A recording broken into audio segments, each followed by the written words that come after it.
We're excited to bring you all the action streaming live on Caffeine TV and DAZN. Whether you're here in the stands or watching from home, you won't miss a moment of action.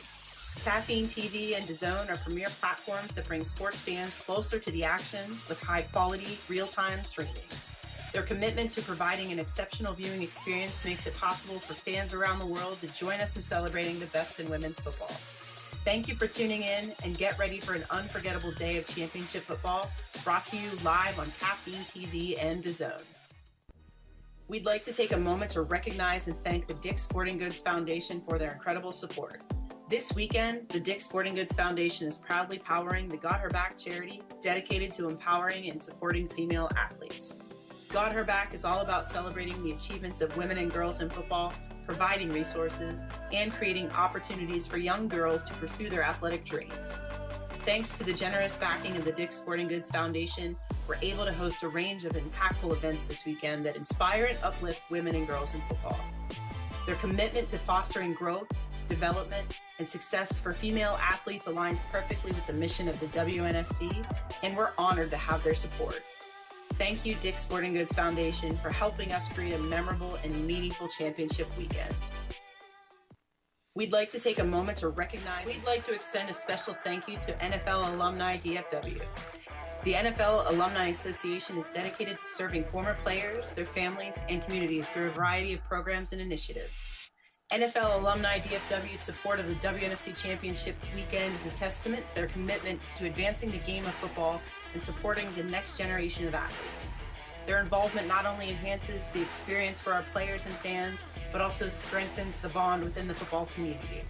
As we celebrate the talent and achievements of our athletes this weekend, let's also recognize the invaluable contributions of NFL Alumni DFW. Thank you for being an integral part of the WNFC Championship weekend and for your continued support of women's football. We'd like to extend a special thank you to one of our official sponsors, Dallas Slingshot. This weekend, Dallas Slingshot is providing their incredible slingshot vehicles for our championship players and all-pros, adding an extra touch of excitement and style to the festivities. These three-wheeled roadsters are not only a thrill to drive, but also a symbol of the celebration and recognition of the hard work, dedication, and talent of our top athletes. You'll see our standout athletes riding in these eye-catching vehicles all week long, thanks to the generosity and support of the Dallas Slingshot.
Inside give and nothing right there, Coach.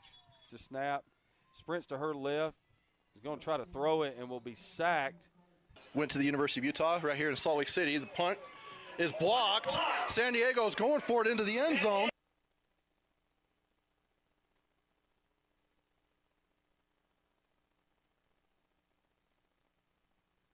The line and an empty set. Kamuta calls for the ball. She hits that big go route on to number 17. Kamuta calls for the ball. She looks to the single receiver side. Number 8, Eva Lambert, beats her.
by number 10.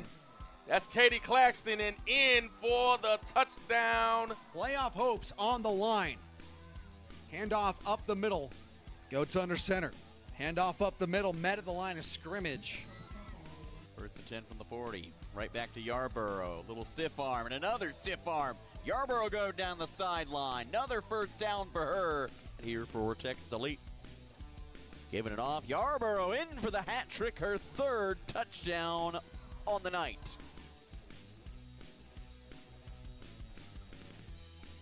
Pass. And intercepted by Nana Bland. Oh, different quarterback too. And it's intercepted by Nana Bland, and she's going to return. She might score. All the way. Oh my gosh. Touchdown, Nana Bland.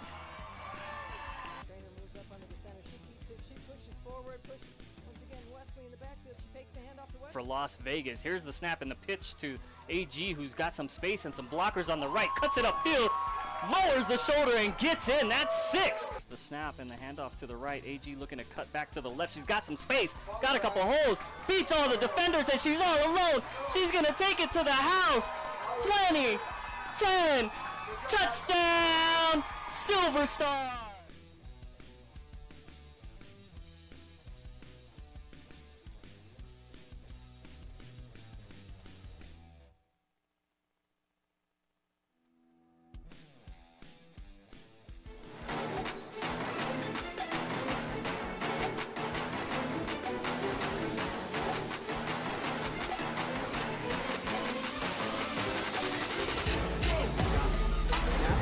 Sidearms and gets intercepted. This could be a midnight victory.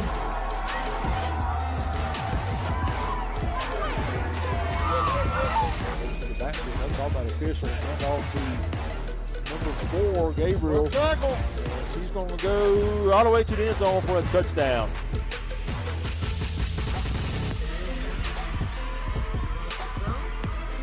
Aiming for Lopez. The ball's going to be picked off by number 85 and tackled immediately. Motion. Take it. Gonna throw it right in the middle of the field. Wide open touchdown. It's coming. Looks single side. Wants to go over the top. And throws it to the wrong person. That ball is intercepted by the Rebellion inside the 5. Oh, and it's cleaned up inside the 5. Woo! Cleaned up on aisle 9. Pressure off the edge, taking a shot down the sideline, caught, and out of bounds. And they will recover into the end zone for a touchdown. And that's intercepted. And that's what we were hoping it wasn't going to happen. In the end zone. To the 20, to the 10. Are you kidding me?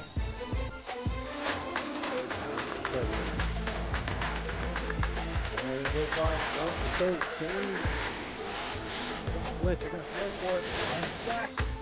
The ball's out left down bottom. Across the middle. And no, that we got ourselves another 4. Alisa on the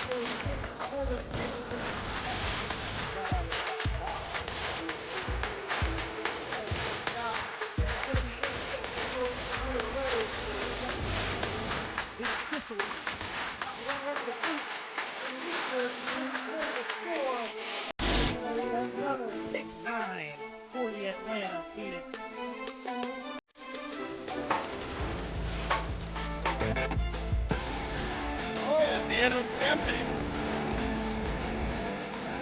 50, 45, 40. 20, 15, 10, 5, touchdown. That is Dominic Griggs Tucker for the 9-point swing.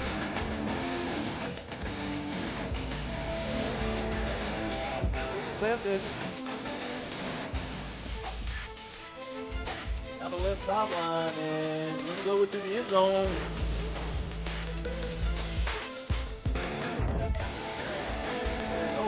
Open up, intercepted.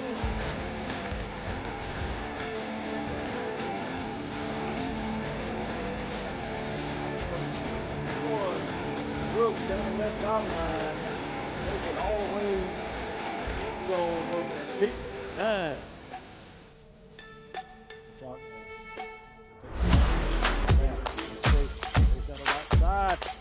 going to be intercepted.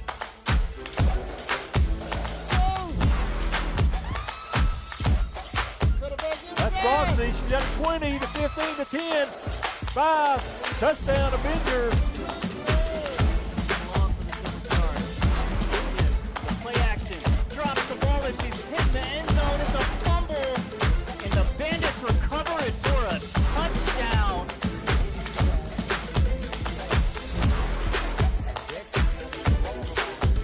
And that ends up being intercepted. And you want to see a pick 9, you're just about to.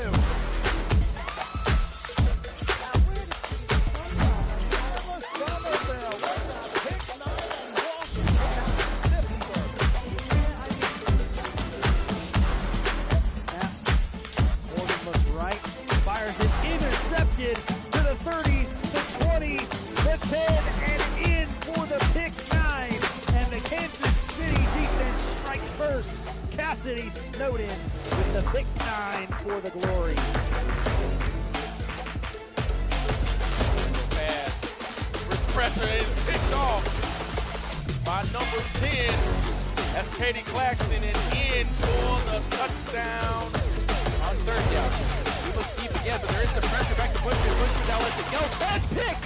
And now all the way back, a possible pick 6. She gets the step on the edge, and she's gonna go all the way.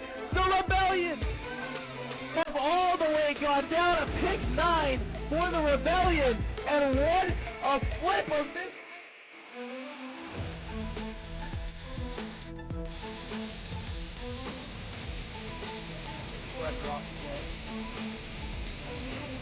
That's going to go nowhere.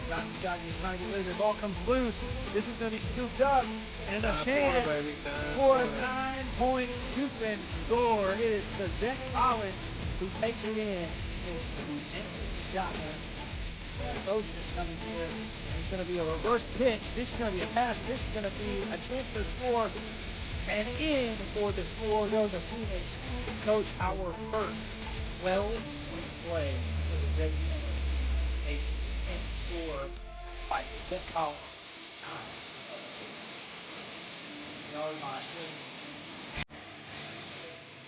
Oh, different quarterback too. And it's intercepted by Nana Bland, and she's going to return. She might score. All the way. Oh my gosh. Touchdown, Nana Bland. And not only is that a touchdown, that's a 9-point touchdown. Defensive touchdowns are worth 9 points this year in the WNFC as a tribute to Title IX. All right, Falcons are going for 3 points. And Maddie Murphy says, yes, thank you. Right over the defender. She just plucked it out of there.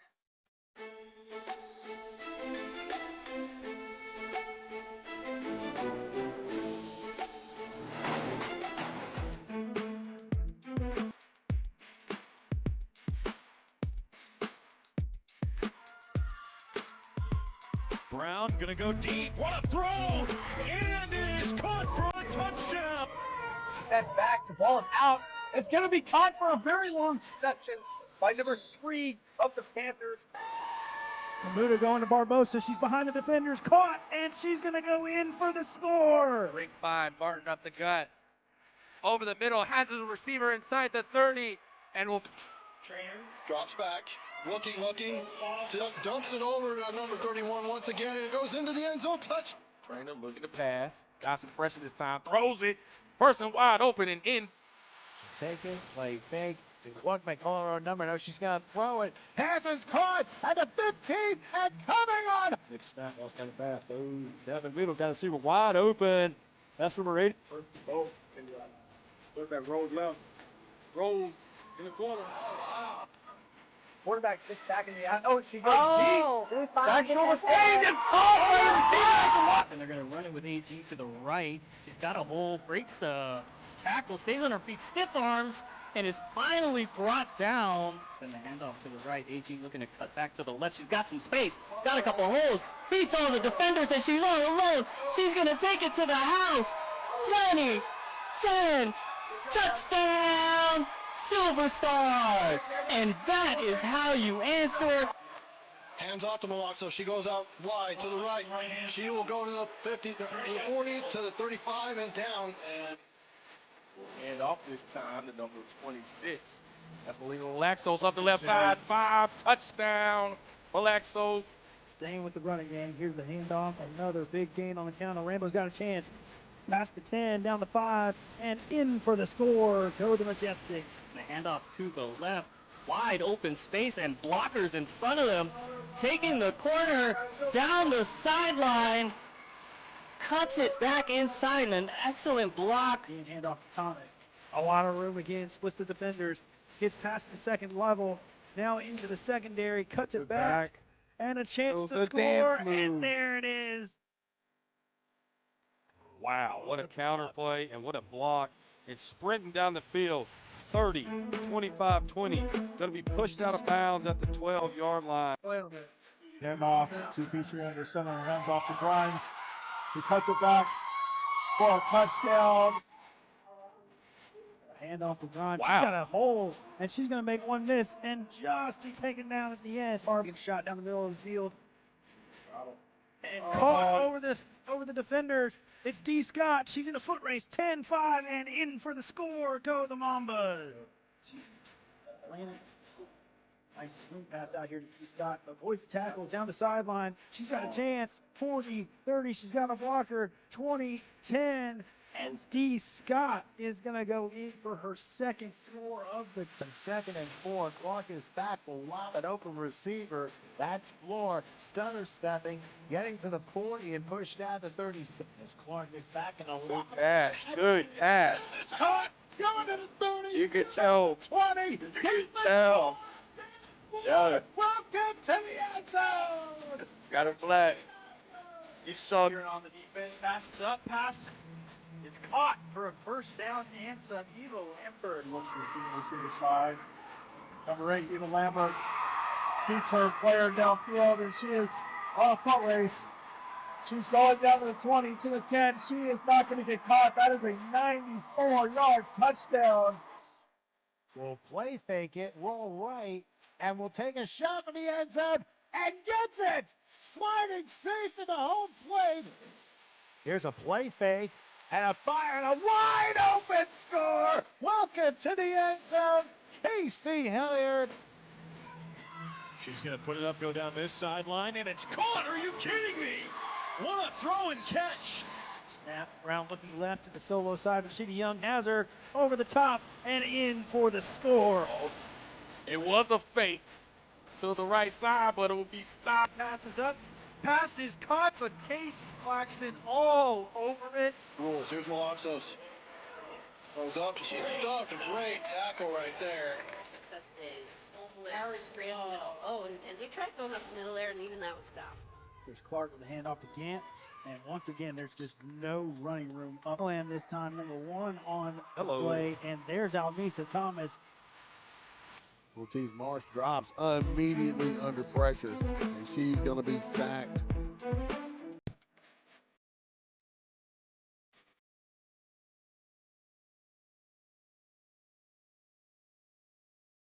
For 24, Tess Wesley, but the Majestics were all over that lead.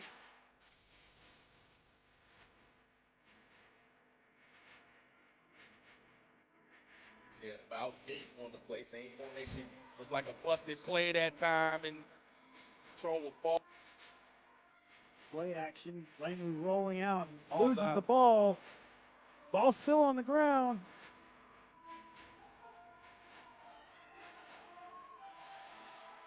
Nichols is going to go down.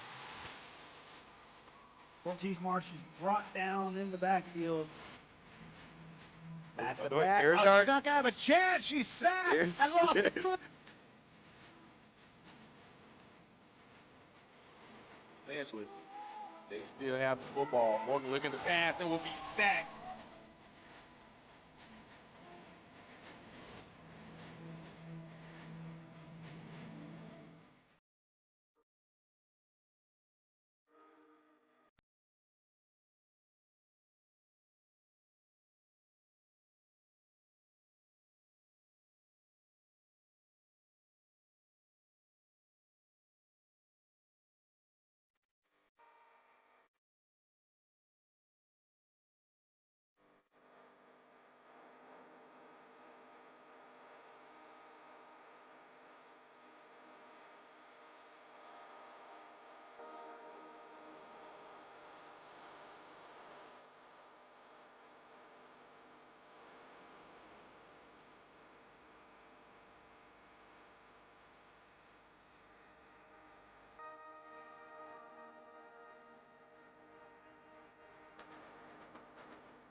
inside give and nothing right there, coach.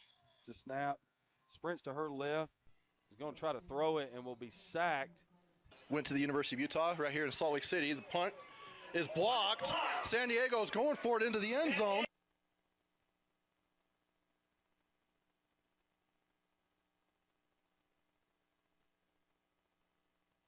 The line and an empty set. Kamuta calls for the ball.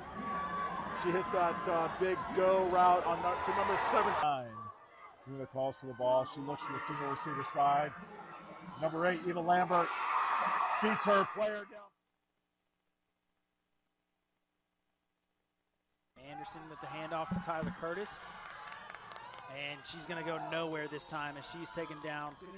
Go to Tyler Curtis, no play action. Once again, Anderson rolling out, and she's going to be taken down. Nice Gets play. in for the tackle. Coach, there's the stretch play to Walker, and no. Olivia Griswold said, no thank you. She takes the snap and drops. Looks down the middle of the field. Regina Jackson, touchdown! 4th down right here and 5. Brown's going to take it. Going to drop. Going to throw it down the field. Wide open. Caught. 10-5. Touchdown. She's going to take the snap. Dumps back to pass. Swing. Pass. Oh, it's broken up. Intercepted.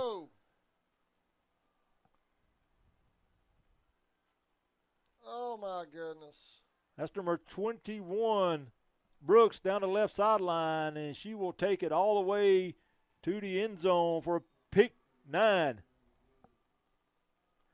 Change her scheme, and it's given those creases, except for that play. That time, Atlanta read the read option perfectly. First and 10 from Atlanta's 44-yard line. Malaxos stays patient, but nothing gives that time. Great contain in the backfield that time by number 56, Cosette Collins, to strike against Atlanta. Yeah, they found some there. Malaxos gets the carry, first down and some before being wrapped up. Don't be surprised if Trainer keeps it herself here. There you go.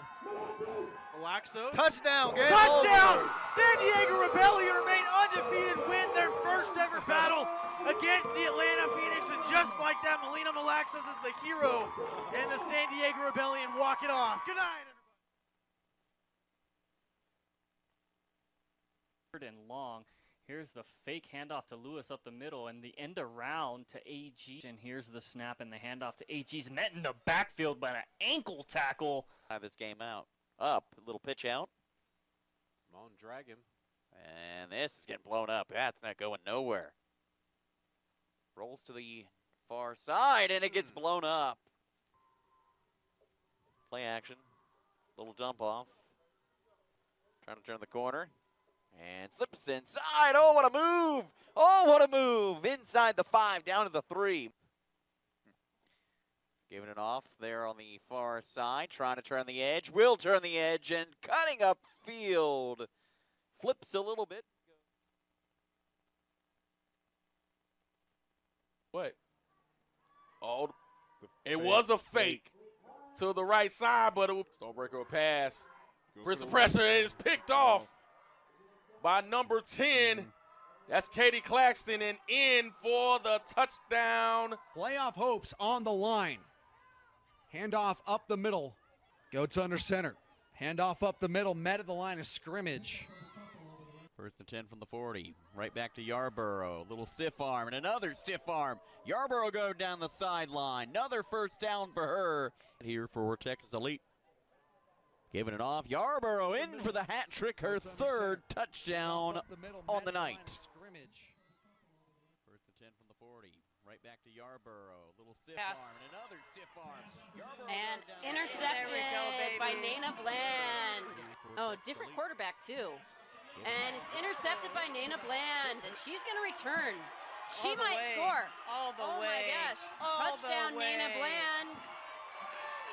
Trainer moves up under the center. She keeps it. She pushes forward. Once again, Wesley in the backfield. She fakes the handoff to Wesley. For Las Vegas, here's the snap and the pitch to AG, who's got some space and some blockers on the right. Cuts it upfield, lowers the shoulder and gets in. That's 6. The snap and the handoff to the right. AG looking to cut back to the left. She's got some space, got a couple holes, beats all the defenders, and she's all alone.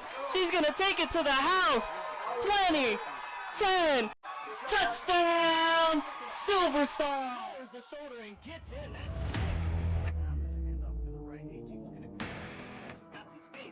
Steps back from the middle. Has Jasmine Coleman. Fourth down and goal from the 24. Pass over the middle. Caught. In stride for a touchdown. That sack is all out. It's going to be caught for a very long reception by number 3 of the Panthers. And drops. Looks down the middle of the field. Regina Jackson, touchdown! Yarborough, first down. Yarborough cutting upfield. It's going to take 4 different Mambas to bring her down. She's got Yarborough out in front. Lee blocking. Oh, delivers up the pump. Sweep to Gutierrez. Great inside out move. Goes to the corner. Did she break through? No. And the handoff to the right. AG looking to cut back to the left. She's got some space. Got a couple holes. Beats all the defenders and she's all alone. She's going to take it to the house. 20, 10, touchdown, Silver Stars. And that is how you answer. Yarborough easily flowishing right here.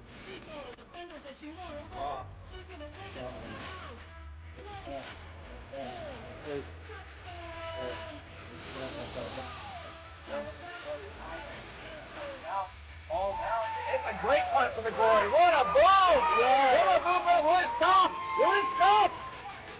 It stops at the 1-yard line. What a punt! Pitch out. And it's thrown out. That's not going nowhere. 9 and it gets blown up. After Rex snaps it from the 5 to Lisa Lopez. She'll be tackled. Fake the step. Throw it and intercepted going back the other way. Cuts back across the midfield. It's Amber Kraft. And the reigning defensive player of the year has a second interception. The snap pressure from the left side, lobbing it, and the pass ends up being intercepted. Bringing it back to the 20, running into her own lane. But then we'll have coming. And the punt's blocked. And it's going to be taken. And guess who? To Sean Lee. It's going to be intercepted by the Glory for the number 0. Brown's back to pass is deep. And goal! The Glory's number 0. Warriors going to keep going. Wow.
This weekend, we're proud to partner with 3 incredible charitable organizations that are making a profound impact in our communities.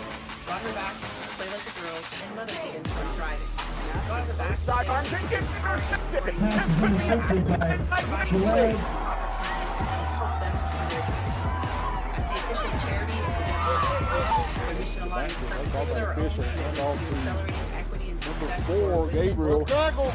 She's going to go all the way to the end zone for a touchdown. Dream big and pursue careers in STEM and STEAM. By encouraging young girls to stay active and engaged in athletics, Play Like a Girl is helping to shape the next generation number 85 and tackled immediately.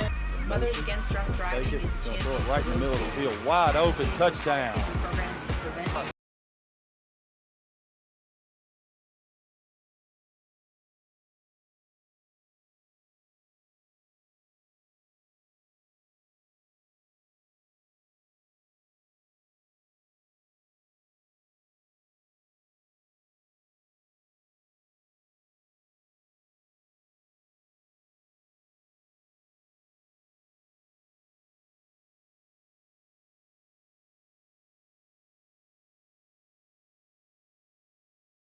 streaming live on Caffeine TV and DAZN.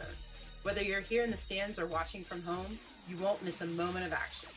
Caffeine TV and DAZN are premier platforms that bring sports fans closer to the action with high-quality, real-time streaming. Their commitment to providing an exceptional viewing experience makes it possible for fans around the world to join us in celebrating the best in women's football.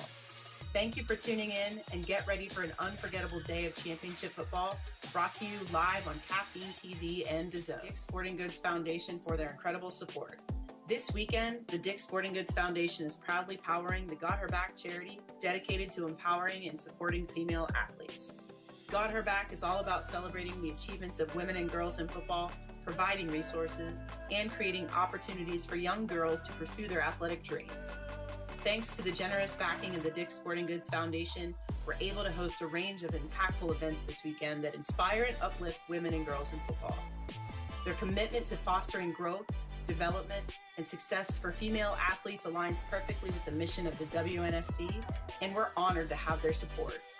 Thank you, Dick's Sporting Goods Foundation, for helping us create a memorable and meaningful championship weekend. We'd like to take a moment.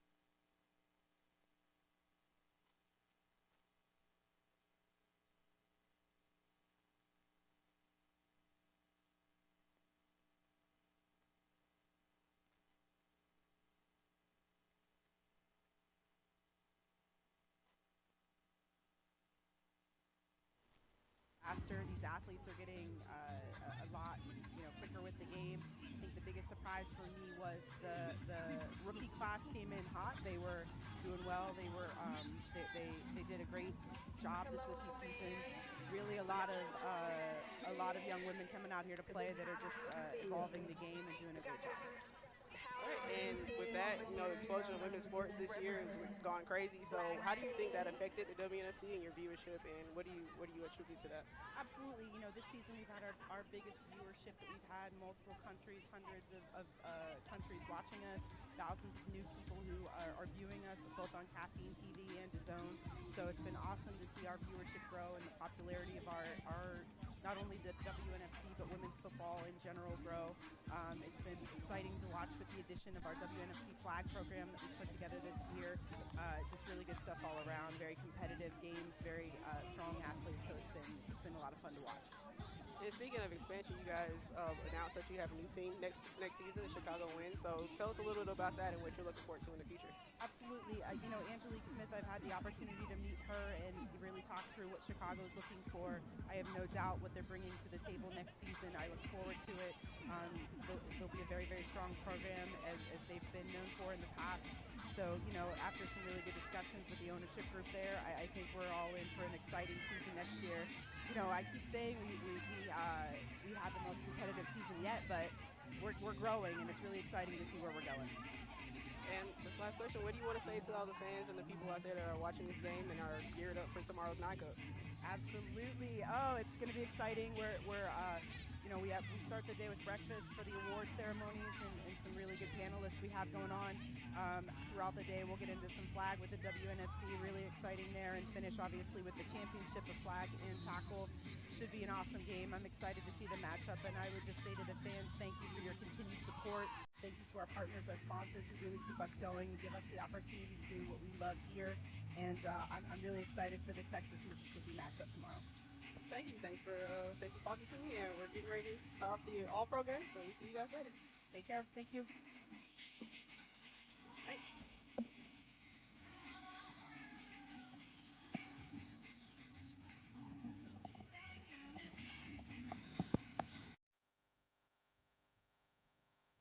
We have the power to change.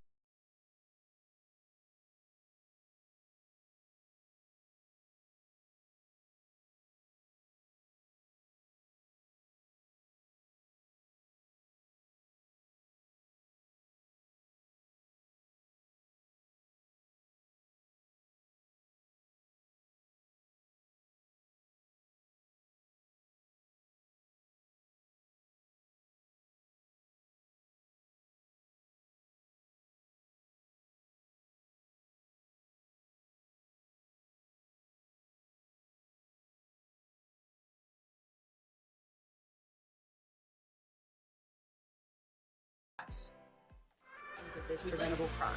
Their work is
also in our communities.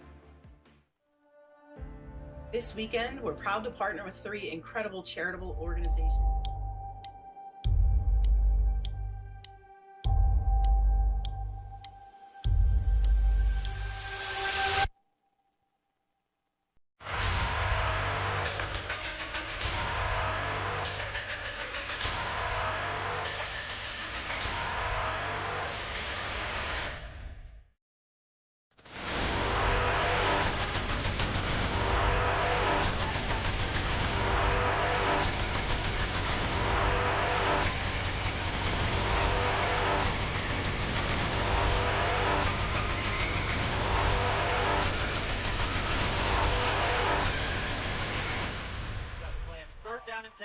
Oh no. Timeout pass caught down the field by 31.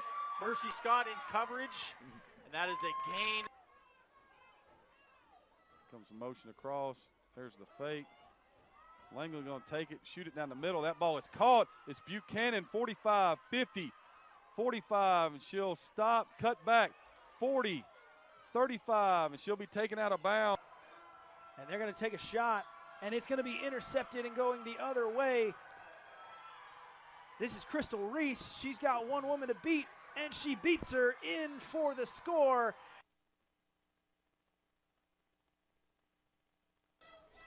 In this situation. Now, if we're in the fourth quarter and it's real late like that, as the handoff goes to Amber Kraft, she's going to cut it back. Nice cut. A couple defenders. She's still going and finally. Great play right there. Parker in the gun, takes the snap. Going to throw it across the middle. Oh, it's caught. Down the field. 20, 15, 10, 5. Touchdown. Denver.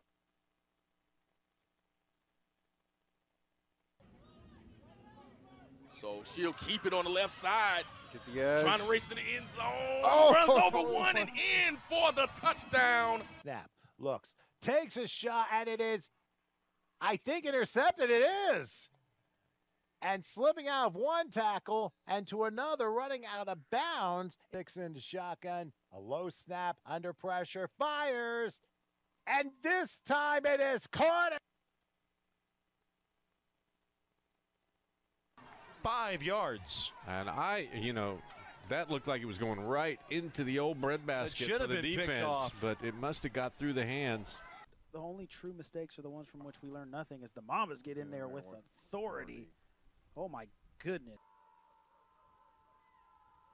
3rd and 11. Expect to pass. Tagaloa will pass.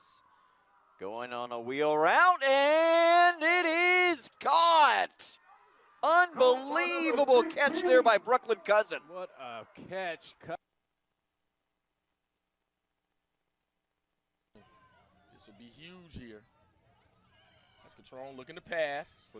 Slips one tackle. Oh, and it's caught for the 3-point conversion. Morgan looks right, fires it, intercepted to the 30, the 20, the 10, and in for the pick 9. And the Kansas City receivers on both sides. Motion to the left side as number 4 is going to get the handoff as she hits the outside, finds a lane, and she has a wide lane as number 88 is going to miss. And she is down the road, hitting the 20-yard line. Is she going to make it? Stumbles at the 10, but she is in the end zone.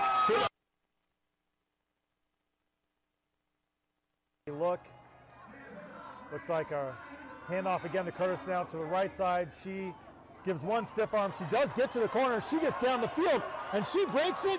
She is not going to get caught. That is a long touchdown from the 32-yard line. That's long eye formation set. Fakes the pitch to the. Wow, Phillips just crushed through the line of scrimmage. Look for the Legends. Max protect. Throw. Lopez is hit in the backfield, but not before she throws it.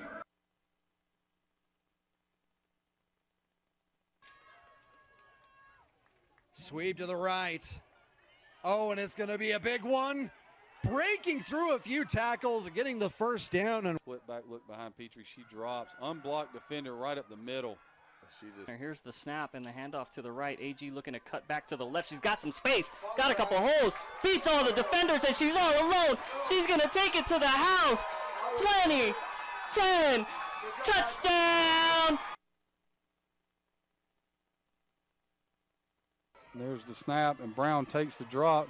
She's going to fire it into the corner, and it's caught. Oh, my. It is caught.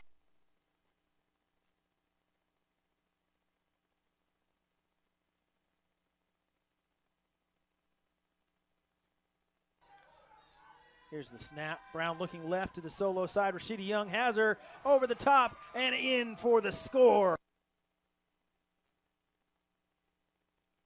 Back for Oregon, so you see some adjustments that the quarterback's helping with. She's back to pass. And she does wide open. Oh my goodness, again to Brittany O'Connor. And she is not coming down easy. She finally gets pushed pass on 3rd and 10.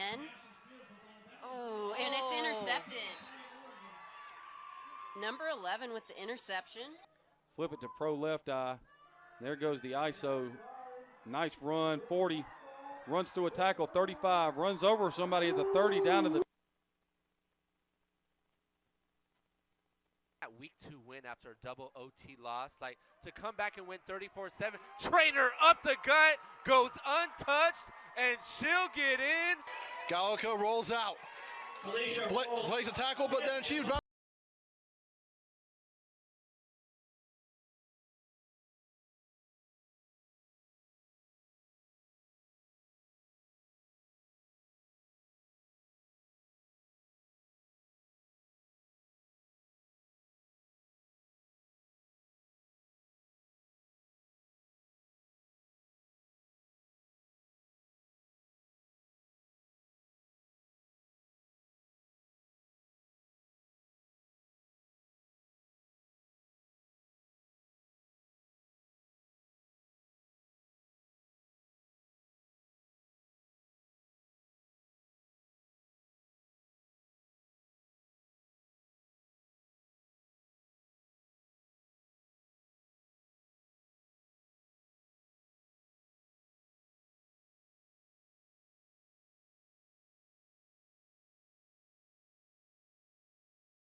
40, 20, 15, 10, 5, touchdown. Marsh looking to pass, shoots it out to the left side deep. Receiver will catch it. Broken pistol once again, handoff to Thomas. A lot of room again, splits the defenders, gets past the second level, now into the secondary, cuts it back, and a chance to score, and there it is. Tagaloa all by herself, under pressure, and she is sacked. Angel's going to take it and throw it down the field, going for Landry. Landry catches it 35-30, 25-20, cuts it back 15, be taken down at the 10. For a second down and about 9.5 handoff. No, they're going to go with the end around on the Sally, and the counter is going to break free. She's got room in front, 30, 20, down the sideline, and pretty. Utah is going to go. Trainer throws deep and picked off. Picked off. Do you believe in miracles? Gates, pressure, sacked, still on her feet. Gates throws, pass complete. Kelly Stack Johnston is gonna go the distance. I don't believe what I just saw.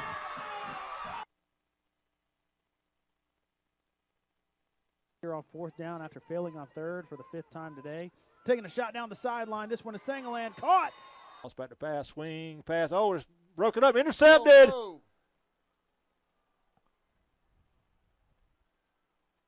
Oh, my goodness. That's number 21, Brooks, down the left sideline, and she will take it all the way to the end zone for a pick 9. There's Clark with a shotgun snap, looking to the end zone, and caught in the end zone.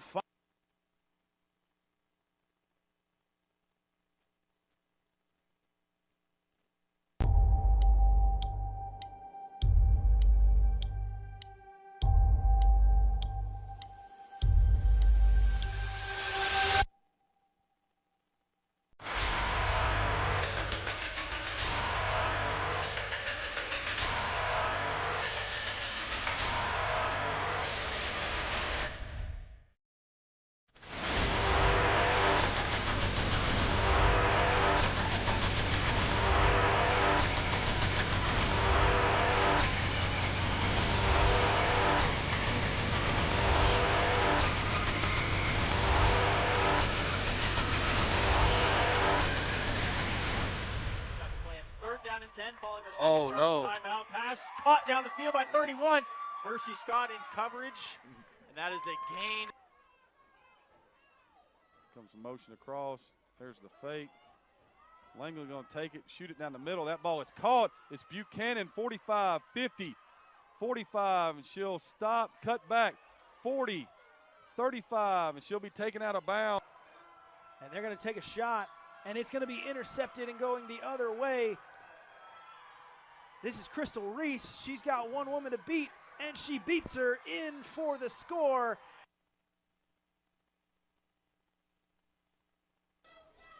In this situation. Now, if we're in the fourth quarter and it's real late like that, as the handoff goes to Amber Kraft, she's going to cut it back. Nice cut. A couple defenders. She's still going and find. Great play right there. Parker in the gun, takes the snap. Going to throw it across the middle. Oh, it's caught. Down the field. 20, 15, 10, 5. Touchdown. Denver.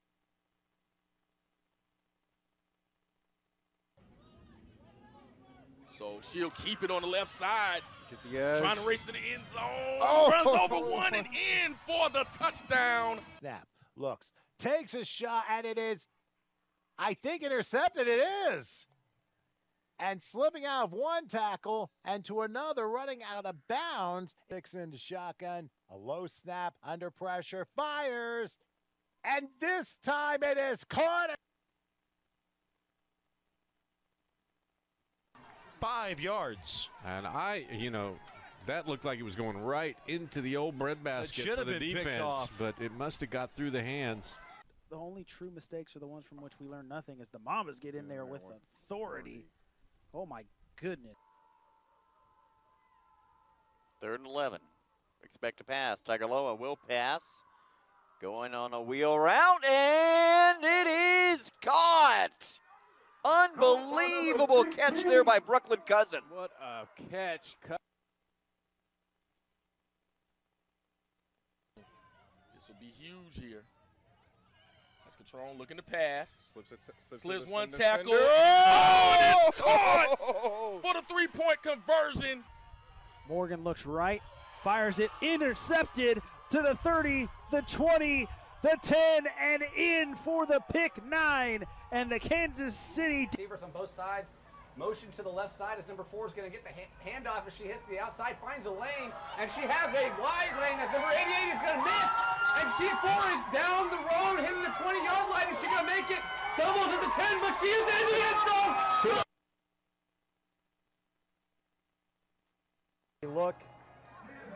Looks like a handoff again to Curtis now to the right side. She gives one stiff arm. She does get to the corner. She gets down the field, and she breaks it. She is not going to get caught. That is a long touchdown from the 32-yard line. That's long eye formation set. Fakes the pitch to the. Wow, Phillips just crushed through the line of scrimmage. Look for the Legends. Max protect. Throw. Lopez is hit in the backfield, but not before she throws it.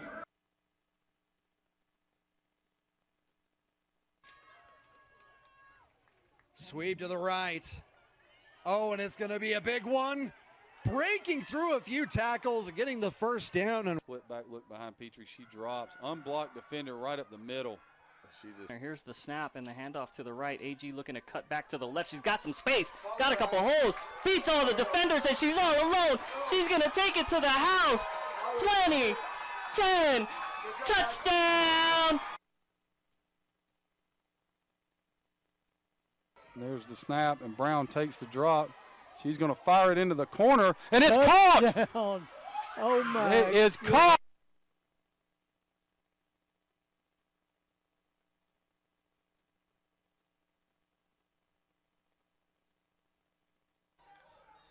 Here's the snap. Brown looking left to the solo side. Rashida Young has her over the top and in for the score.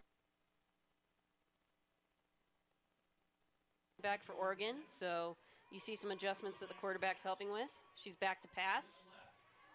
And she does wide open. Oh my goodness, again to Brittany O'Connor. And she is not coming down easy. She finally gets pushed pass on 3rd and 10. Oh, and it's intercepted. Number 11 with the interception. Flip it to pro left eye. There goes the ISO. Nice run, 40. Runs through a tackle, 35. Runs over somebody at the 30 down to the. That week 2 win after a double OT loss, like to come back and win 34-7. Trainer up the gut, goes untouched, and she'll get in. Gallica rolls out. Plays a tackle, but then she's about to throw and then fumbles it.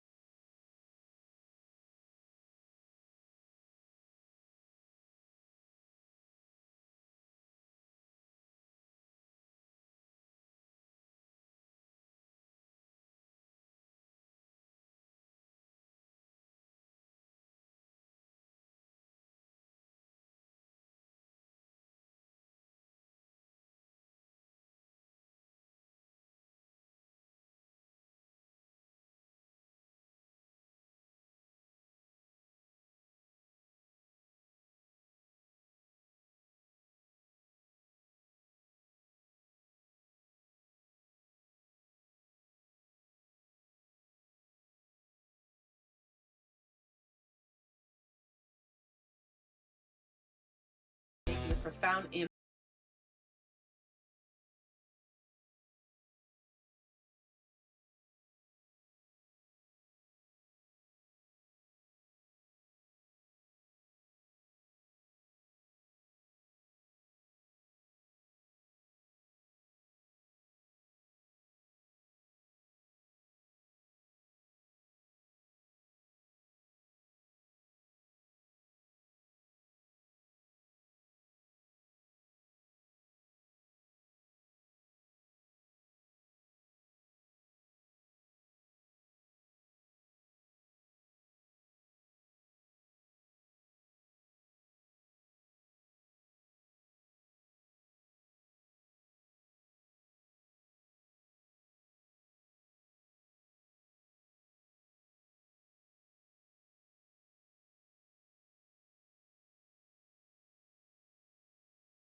but also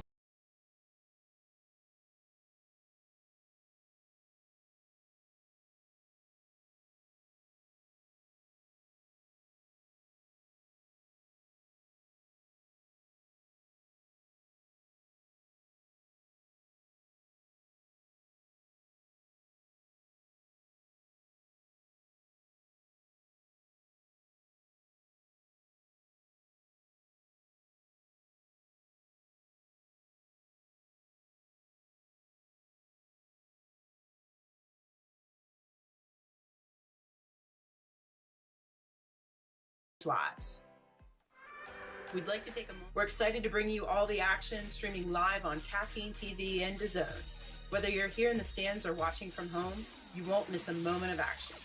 Caffeine TV and DAZN are premier platforms that bring sports fans closer to the action with high-quality, real-time streaming. Their commitment to providing an exceptional viewing experience makes it possible for fans around the world to join us in celebrating the best in women's football. Thank you for tuning in, and get ready for an unforgettable day of championship football brought to you live on Caffeine TV and DAZN. We're excited to recognize and thank the Dick's Sporting Goods Foundation for their incredible support. This weekend, the Dick's Sporting Goods Foundation is proudly powering the Got Her Back charity dedicated to empowering and supporting female athletes. Got Her Back is all about celebrating the achievements of women and girls in football, providing resources, and creating opportunities for young girls to pursue their athletic dreams. Thanks to the generous backing of the Dick's Sporting Goods Foundation, we're able to host a range of impactful events this weekend that inspire and uplift women and girls in football. Their commitment to fostering growth, development, and success for female athletes aligns perfectly with the mission of the WNFC, and we're honored to have their support. Thank you, Dick's Sporting Goods Foundation, for help. Special thank you to NFL Alumni DFW. The NFL Alumni Association is dedicated to serving former players, their families, and communities through a variety of programs and initiatives. NFL Alumni DFW's support of the WNFC Championship weekend is a testament to their commitment to advancing the game of football and supporting the next generation of athletes. Their involvement not only enhances the experience for our players and fans, but also strengthens the bond within the football community. As we celebrate the talent and achievements of our athletes this weekend, let's also recognize the invaluable contributions of NFL Alumni DFW. Thank you for being an integral part of the WNFC Championship weekend and for your continued support of women's football. We'd like to extend a special thank you to our official helmet sponsor, Riddell Sports. As a leader in football helmet technology, Riddell is dedicated to protecting the athletes who give their all on the field. From advanced padding to the superior fit, Riddell helmets are an essential part of the WNFC, ensuring our athletes are safe and ready to compete at the highest levels. As we gear up for an action-packed day of championship football, we are proud to have Riddell Sports by our side. Get ready for an unforgettable day of football brought to you by Riddell. We'd like to extend a special thank you to one of our official sponsors, Dallas Slingshot. This weekend, Dallas Slingshot is providing their incredible slingshot vehicles for our championship players and all pros, adding an extra touch of excitement and style to the festivities. These three-wheeled roadsters are not only a thrill to drive, but also a symbol of the celebration and recognition of the hard work, dedication, and talent of our top athletes. You'll see our standout athletes riding in these eye-catching vehicles all week long, thanks to the generosity and support of the Dallas Slingshot. We'd like to extend, with WNFC football, every game is her game. Shop our Her Game collection or our new Balling in Love collection exclusively at the WNFC Fan Shop. Visit WNFCfootball.com/shop to fill your cart and support the 16 teams across the league. Back like we never left.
Foundation,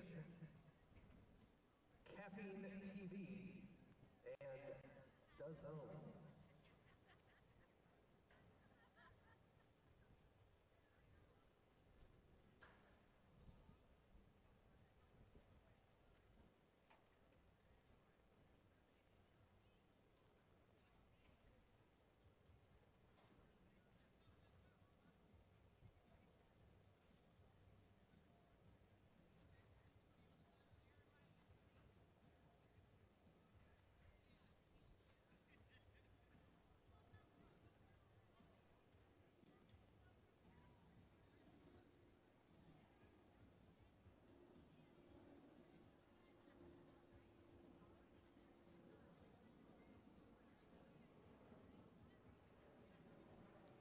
All right, ladies and gentlemen, welcome to the good old-fashioned all-pro game. I'm Bowman Michael here on the WNFC production. Glad to have you with us. Team King, all-pro setup here. We got Alex and Craig on the call. Alex and Craig, how you doing today, gentlemen? We're good, man. How are you? I'm all right, buddy. I'm all right. Tired. It's going to be a wonderful 2 days here in Dallas, Texas. But most importantly, talk to me about this all-pro matchup here. Alex, go ahead. Yeah, well, anytime you get an opportunity to see some of the best players in the league going together on different teams and playing against each other, it's always an exciting time. All-star games are always a lot of fun. The thing that I always like looking for in these games is who's going to gel fastest together. You know, you've got a lot of mix and match offensive line women. That's one of the big areas where rhythm and cohesion is so important. And so I think, you know, that's something that you look for in these all-star situations is who's going to gel first, who's going to get on the same page. You can look up and down these rosters and see it's just, as you would expect, it's just stars up and down the rosters. But, you know, it's always fun to see who gels first and who is going to get things rolling the fastest in a game like this. All right, talk to me a little bit about the rules here there, Craig. Go ahead. All right, I knew I was going to get the rules question. You're definitely going to get the rules All right, question. so in this particular game, you have 12-minute quarters. You get 3 timeouts per half. All right, it's going to be there is, from an offensive perspective, there's no intentional grounding. They have taken that penalty out. So you can get the ball away and throw it away without any repercussions. On the defensive side of the ball, it has to be a 4-down front defense, and there will be no blitzing. And then from a special teams perspective, it's kind of interesting. When you punt, the punt is in itself dead. You can't block it. But wherever the ball is either caught or stops rolling is where the ball is spotted. All right? On the kickoff, there are no kickoffs. The ball will just be spotted at the 20-yard line. So if there's a touchdown or a field goal, the ball goes back to the 20, play continues. And then if you have a field goal or an extra point, there is no rush. So the snap and kick is all live, but no, you can't rush it, you can't block it. All right. Well, gentlemen, overall-wise, talk to me a little bit about how do you select an all-pro team? Alex, go ahead. Well, I think it's a combination of who are the players on your team who statistically stood out in the regular season. And who is that in your brain? For every single team? Yeah, go ahead, man. One player for every single team? Oh, my goodness. I know. And I'm going to throw that out there across the board here because I know that's who you are. So I'm like, if we are talking about trench players, because tomorrow, 9 o'clock in the morning, we have a breakfast here in Dallas. When you look at these trench players right now, who do you like as being the trench player of the year? Well, all of these are fantastic nominees. It's really nice to see Tammy Moore on the list, and offensive line women in the trench player of the year nominees. It's so easy to look at offensive line play. There's not really statistics for it. It's easy to kind of forget about that, about how important that is and how good players on the offensive line can be and can have played for the year, and just start looking at defensive line play because there's stats to back it up, and you can quantify that play in a more recognizable way than you can for offensive line. But to see Tammy Moore in the conversation on the offensive line, I think is a great thing. It's really hard to call. There's some outstanding players on this list for Team's Player of the Year. That's no problem on that part. Looking at the shutdown corners of the year, Craig Chapman. Yeah, you're not going to get me to pick somebody and get hate mail. No, so that's it's not. But I mean, when you got, these are the nominees for the shutdown corners of the year. This is an all-pro game. Yes. So, the only two teams.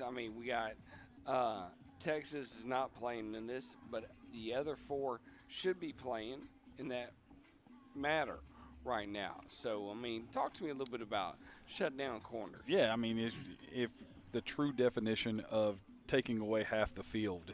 If you've ever tried to call a play in a passing or an open spread offense, and you're going against a team that has a particular player that can just eliminate a receiver or eliminate a section of the field, it makes it difficult because, some of the things that you call as a natural call, most of the time that particular player takes your best receiver.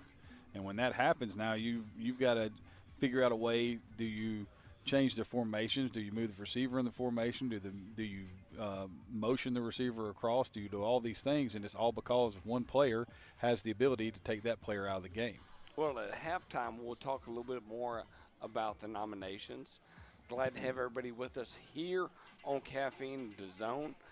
Sit back and have a little fun with Alex and Craig here on All Pro Saturday. Gentlemen, take it away.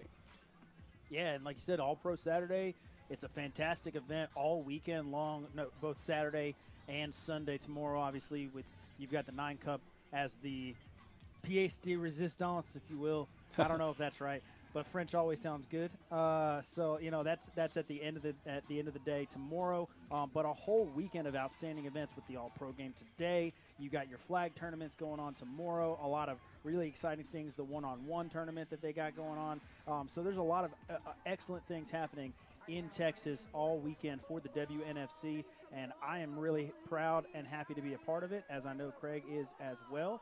We've got the All Pro Game though tonight, coming at you from Max Goldsmith Stadium in Lewisville, Texas. Team King, named after head coach Jennifer King, and Team Balachko, named for head coach Stephanie Balachko.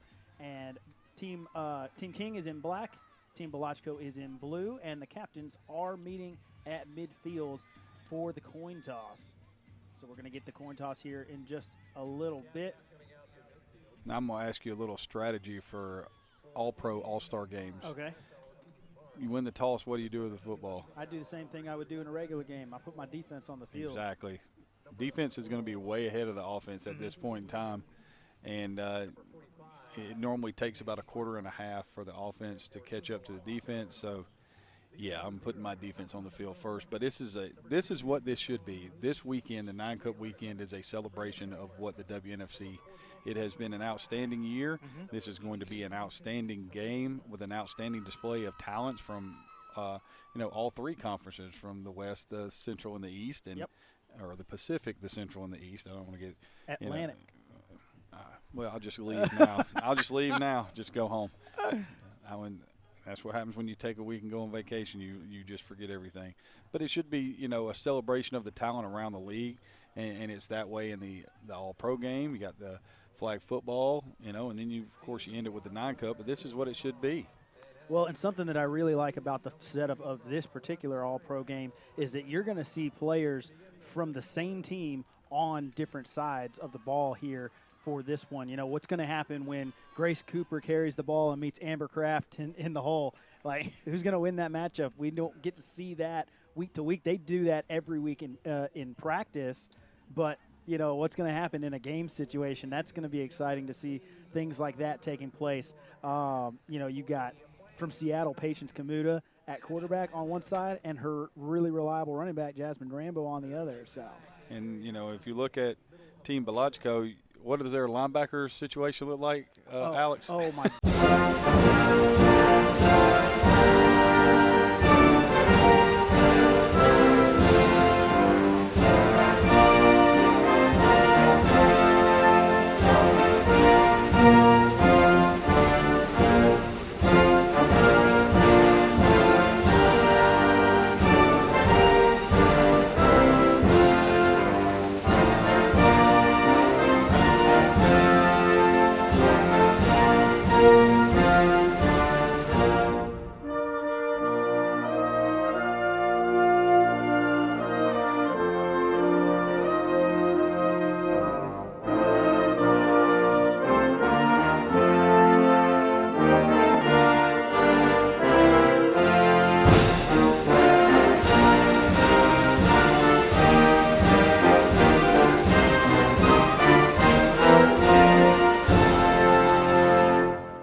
And with the conclusion of the national anthem, we're going to get underway here in just a few moments. The ball, of course, again, as we mentioned, is going to be spotted at the 20-yard line. No kickoffs. You can see the temperature there in Lewisville, Texas. It is a brisk 96. Feels only like 102, Coach. Only. I mean, you know, I don't know what the problem is. Well, hey, you know, it's better than the 110 that they were playing in for the Western Conference I understand playoffs.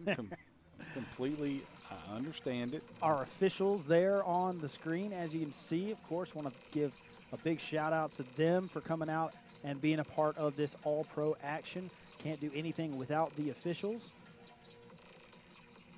So thank you to all of them. Not going to say anything bad about them. Right, Coach? No, football. Football. You know, you asked previously about Team Belachko and the linebacker core.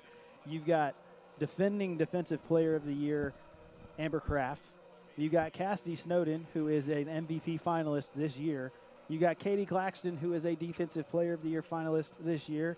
Oh, and by the way, you've got Tashawn Lee, who plays kind of a nickel corner outside linebacker hybrid, who's out there as well, who they can slot in at linebacker anytime they want, who was the leading vote getter for DBs and is also a Defensive Player of the Year finalist this year. So a murderer's row of linebackers. I mean, that's just one of those things right there where, you know, that's what an all-star, you know, an all-pro game ought to look like. All pros everywhere. So 1st and 10 right here for Team Belachko at the 20. Nashi Catrone in at quarterback for Team Belachko. She's got Adriana Gutierrez with her in the backfield, and we're going to start things off with a false start. So right away, Team Belachko is going to be against the chains, 1st and 15.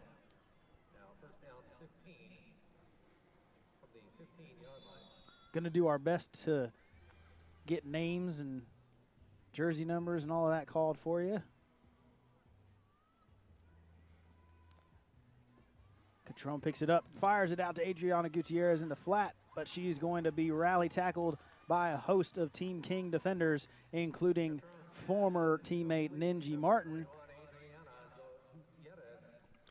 Yeah, that goes for nothing. It'll bring up 2nd down and 15. Looked like they had something set up nicely right there, but Martin makes a good play right there, gets a hold of Gutierrez. I think they actually gave her a yard, so 2nd down and 14. Yeah, Ninji Martin, 2021 Player of the Week, a 2021 Offensive Player of the Year finalist, and a 2022 Player of the Week. 27 tackles, 4 for loss, 2 sacks, and a forced fumble on the year. The head coach player for the San Diego Rebellion, an outstanding linebacker. Here's a 2nd down attempt from Nashi Catrone. She looks Gutierrez's way. Now she's going to fire it way out wide, and this one is going to be incomplete. Mariah Lopez of the Los Angeles Legends. The intended receiver in coverage was Starry Beatty of the Tennessee Trojans. So it'll bring up 3rd down and 14. You surprised that they've come out and motioned to empty backfield on both plays and then thrown the football? Well, after seeing the way that Nashi Catrone could throw it all around the yard in the regular season, no, I'm not. She's a 2-time All-Pro. She was 40 for 103 with 365 yards in the regular season. So, you know, she's got an arm on her and can get it all over the field. And they've come out attacking here. But 3rd down and 14. Catrone steps up. She's going to take off with it. She's going to slide down. Ninji Martin with the pseudo tackle there. And the gain is going to go for about 2. So it'll be a punt situation as they are unable to convert on 3rd down. And you talked about it, Coach. Offense is going to take a little bit to gel. The offensive line, who most have not worked together, you know, they got to get into a rhythm. Quarterback and receivers got to get on the same page. So defense wins on that one for Team King. And it's going to bring on the punt unit for Team Belachko. I'm thinking we're going to get to see defense wins a lot early on in this game. Jen Strother from San Diego on to punt. She's going to punt this one away to her teammate, Mercy Scott. And they're going to down it right where it landed. So a short punt and good field position for Team King to start things off. They will have it right around the 40-yard line. Yeah, they're going maybe the 39. And it is going to be the 39. And the quarterback for Team King to start things off is going to be from the Tennessee Trojans, Tessa Ortiz-Marsh. Ortiz-Marsh, a one-time All-Pro this year for the first time. Should be interesting to see how this, kind of plays out. First, this may be the first time a lot of people are getting to see some of these, players from other teams in the league. Handoff is going to go for a decent gain on the ground. Run by Jasmine Rambo. Outstanding running back for Seattle. She's going to go for about 5. Rambo, her first All-Pro appearance, 53 rushes for 281 yards. 6th most in the league with 3 touchdowns on the ground for that really impressive Seattle running attack this year. Game goes for 3 officially. Yeah. I think they shorted her a yard right there. Bring up 2nd down and 7. Trips to the right of Ortiz-Marsh right here.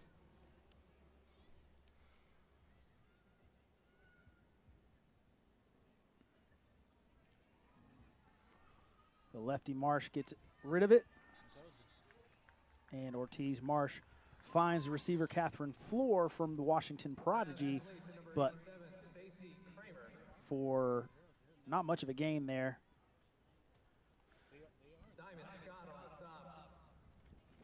Diamond Scott from Florida with the tackle. So it'll bring up 3rd down and 4. Catherine Floor, her first All-Pro game. Number 2 in the league in receiving yards at 264. Number 1 in touchdowns with 4 receiving touchdowns on the year. So a loss on that one. It's going to set up a 3rd and very long. 3rd and 4. That was it 4? Yeah. And that'll be a 1st down. It is a 1st down for Jasmine Rambo. I was looking at the wrong sticks. They blocked that really well right there. Just a little inside trap play out of the gun. Rambo splits the middle of the field. Down on inside. Inside the 30 down to the 21. So 1st and 10 at the 21 right here for Team King. Maria Fatali now joins Ortiz-Marsh in the backfield as Jasmine Rambo takes a break after a nice opening series. Ortiz-Marsh fires it to the flat. This one is caught. Stiff arm on the outside. It's D. Scott, and she's down inside the 10 to the 5. And the MVP finalist, D. Scott, has it into the red zone and into a goal-to-go set for Team King. So our first trip to the red zone today, Coach, and, Team King decided to tell us that, hey, our offense is just fine. Really nice throw there from Ortiz-Marsh to find D. Scott, one of the top receivers, a natural running back, but has been excellent catching the ball out of the backfield and down the field all year long for the Houston Mambas. This time going the other direction with it. Catch is going to be made. Believe that is Mayo Alexander. It is for Kansas City who makes the catch and gets it down inside the 5, a gain of about 2. And it'll be 2nd down and goal from the 3. That was a really nice defensive play right there. That was number 50, Samantha Sam Mendez on the tackle. Nice read. Got it out into the flat, made the play. Keeps Team King out of the end zone. Mayo Alexander from Kansas City, of course, with the 3-point conversion heard around the world to protect their season and keep their playoff hopes alive against Tennessee earlier in the year. Handoff is going to go to Fatali. She cuts back inside, and a great play made there by the linebacker. We'll get the name here in just a second. But I thought she was going to score, and then the door closed in a hurry. And it was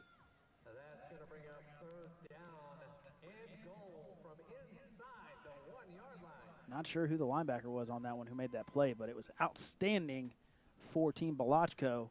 The stadium gave it to Sean Lee. I think he called the ball carrier to Sean Lee. I think he's got his rosters mixed up. So 3rd and goal from inside the 1 right here. Broken eye backfield, Coach.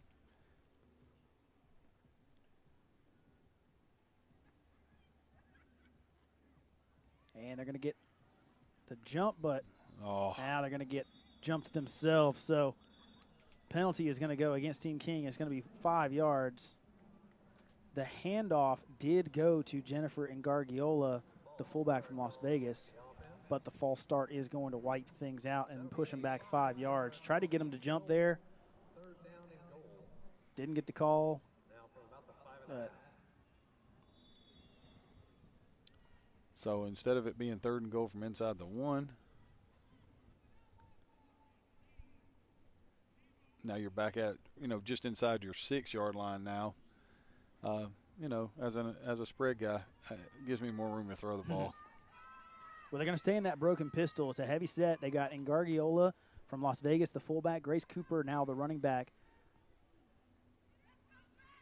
Max protection. They're going to fire in, and Ortiz Marsh finds the receiver for the score. Team King on the board first. And it is Catherine Floor. I mentioned her earlier, and she gets inside the defender there to make the catch and the score for Team King. Ortiz Marsh to Catherine Floor.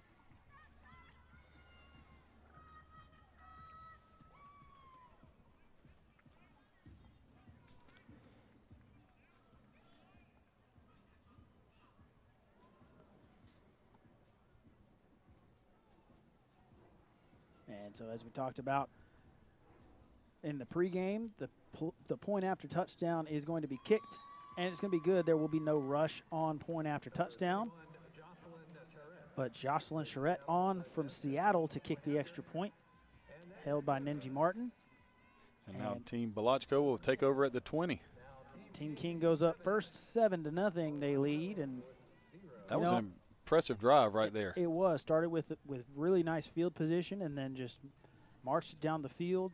A couple of nice runs from Jasmine Rambo, a couple of nice throws from Ortiz Marsh, and that was all she wrote for the Team Balochko defense. And, Jocelyn Charette on Team King, to me, is one of the big things with when you look at special teams and the kickoffs not being live. Jocelyn Charette can boot it on kickoffs. And there's your drive summary. 7 plays, 2 first downs, 44 total yards, 3 rushes for 17 yards, 4 passes complete for 27 yards, touchdown with a extra point that was good, and a 7-0 lead for Team King. So Nashi Catrone will come back out. Adriana Gutierrez with her in the backfield. We have yet to see a running play. Here's the run on the counter. Gutierrez escapes the defenders in the backfield, and here goes AG. Just a beautiful cut. Absolutely a beautiful cut. Picks up 8 and bring up 2nd down and 2 for Team Balochko. Adriana Gutierrez, one of the most decorated players in the history of WNFC. She was the leading vote getter as a running back. She was a 2021 MVP finalist. She was a 2023 Offensive Player of the Week and Offensive Player of the Year finalist. And she is an Offensive Player of the Week for Week 7 this year and a Player of the Year finalist offensively this year as well. Great football player, fun to watch. Snap hits the ground. This one's loose, and it is going to be Team King football. Makia Williams jumps on that one for Team King. No, excuse me, it's Paulina Lopez who gets on that one from Seattle. Paulina Lopez in her first All-Pro game, 21 tackles, a tackle for loss, and a fumble recovered in the regular season, and now a fumble recovered in the All-Pro game. Well, we didn't get a chance to go over our normal keys of the game, but the center quarterback exchange looked like that ball was snapped a little bit early, which caused the timing of the play to be off. The pitch was then late, which allowed for the bad pitch and then the fumble recovery, and Team King looking to go up by 2 scores right here.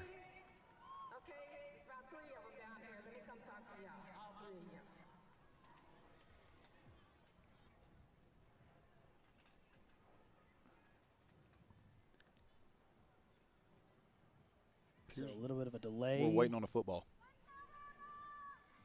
Well, that can happen when you get a sudden change like that and aren't prepared. The ball was kicked. I guess what they signaled from the sidelines was somebody, when they kicked the extra point, no one went and got the ball. No one went and got the ball. So they start. Team King starts this drive inside the red zone, 1st and 10 at the 19 of Team Balochko. Rainbow and Ortiz Marsh again in the backfield for Team King. Ortiz Marsh scrambles to her left, fires it to the middle of the field, and it's going to be incomplete. That one intended for Mayo Alexander. She was unable to catch that one. Nice pressure off the left side of the defensive line.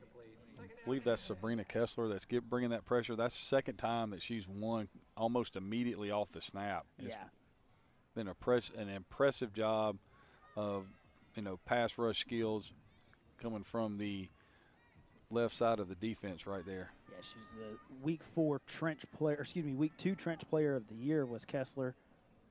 13 tackles, 3 for loss, 1.5 sacks, 2 forced fumbles, a pass There's defended. a snap again. Pass deflected, and 1 block for Kessler. And so Team King, after getting off to a really hot start now with Brianna Haynes tagging off Ortiz Marsh in the backfield, it's going to make a 3rd down and very long here.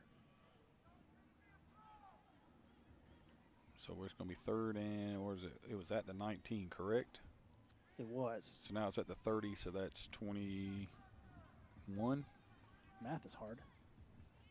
I'm going to trust your math skills. Don't do that. I teach history for a reason. So 3rd and 21 right here for Team King. Ball at the 30, trips to the right of Ortiz Marsh. Marsh firing middle of the field, trying to get that one to floor. Couldn't quite thread the needle to her, though. Heavy inside pressure on that one. Katie Claxton from San Diego in coverage. And Team Belachko's defense just is a who's who of defensive players inside the WNFC.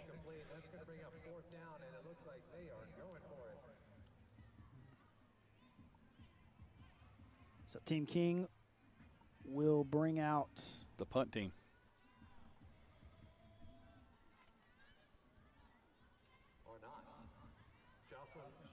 Jocelyn Charette on to punt. And again, there will be no rush on the punt. It will be spotted where it hits the ground.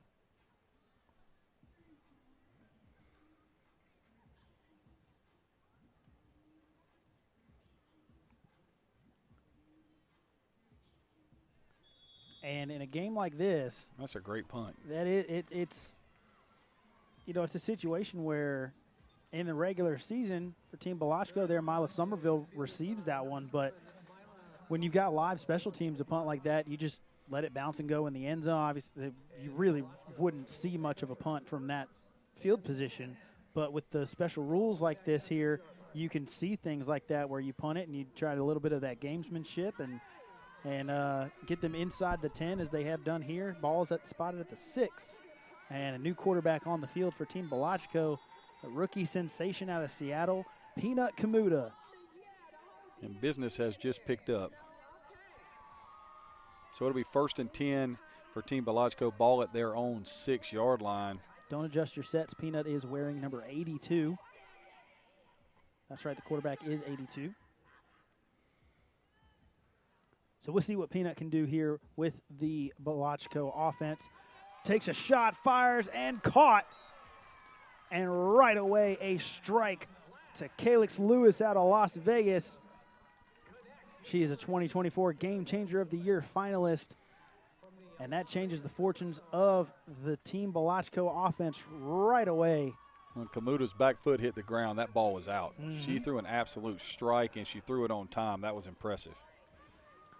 And if you have not gotten a chance to watch Patience Kamuta play, you are in for a treat. Chris Grimes in the backfield with her. Oh, my goodness, that is Peanut Kamuta and Chris Grimes together in the backfield. Watch out. Kamuta steps up, fires, wide open, and caught. So another strike from Patience Kamuta, this time to Lauren Kelly out of Florida. And Team Belachko is on the move. Yeah, this is going to end up being a 96 or 94-yard drive right here. Uh-huh. I mean, that's 2 plays. We're at the 43-yard line of Team King, and Kamuta, comes in and just the timing on the first throw just beats the defense. That time having a great pocket, shuffles to her left, and then gets it over the top. Gonna get a flag here. Delay a game on Team Belachko. So another pre-snap penalty there for the Belachko offense. That felt really fast for a delay a game. I'm just going to say that in an all-star game, I think that's the one penalty that you should do away with, because it hasn't been there. You're not practicing well. I'm not saying that was the wrong call by the official. I'm just saying that's a rough penalty to have when you're not, used to playing with, certain players, and you're not used to that coaching staff and everything. So, that's a rough penalty to have from an offensive operations standpoint. Yep, swing pass went to Chris Grimes out in the flat, and she was met by Alnisa Thomas. And that is a matchup that we don't get to see in the regular season, Atlanta and Oregon. But Chris Grimes and Alnisa Thomas would be a fun one to watch for the course of an entire game. I mean, that right there was fun to watch. Thomas comes out of the middle of the field, and it looks like that play's got something in it, and she just erases it right there at the sideline. Kamuta's going to take it herself, avoids a tackle, lowers the shoulder, and is going to carry a couple defenders for an extra couple of yards out across the 40 to the 39. And I believe, yes, that was Shanice Cole that she sidestepped in the backfield. That is not somebody who misses a lot of tackles. Shanice Cole, the leading vote getter for the D-line out of Houston. 23 tackles, 6 for loss, 3 sacks on the year. She was the Trench Player of the Week in 2023. She was a Trench Player of the Year winner in 2023, and she is a Trench Player of the Year finalist in 2024. But Patience Kamuta just said, excuse me, I got somewhere to be. Yeah, and, from 1st and 15, it's 3rd and 6 now. Here's the handoff on the jet. Foot in the ground. Nice. And an excellent cut for Calyx Lewis. And she's going to set up a 4th and 1 for the Belachko offense. And I'll say it again, that was almost perfect timing on the jet, snap and handoff. That's one of those things where, you don't do that. That's one of those things you have to practice over and over again. They just ran it seamlessly right there. And the buzzer's going to sound, and that's going to take us to the end of the first quarter. So a very fast first quarter of action here in the All-Pro game for the WNFC in 2024. When we come back from the break, it's going to be 4th and 1 for Team Belachko. For Craig Chapman, I'm Alex Schaefer. Thank you for joining us here on Caffeine TV, and we will take a short break to hear a word from some of our sponsors.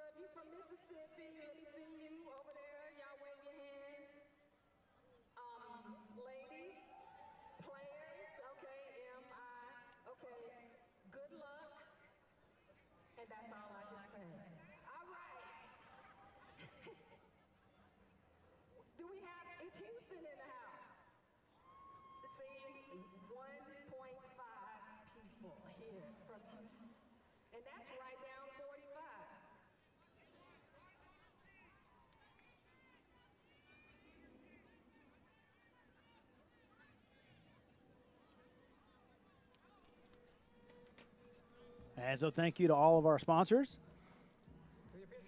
We are back here for the second quarter of the WNFC All Pro game, and it's going to be 4th and 1 for Team Belachko. And that first quarter was exactly what you'd expect an All Pro game to look like. They're making plays all over the place. We had some procedural things that happen in a game where you're not used to playing with people on your team, but it'll get cleaned up, and this is going to be a great contest. Peanut Kamuta and Adriana Gutierrez on the field together in the backfield. And a stop.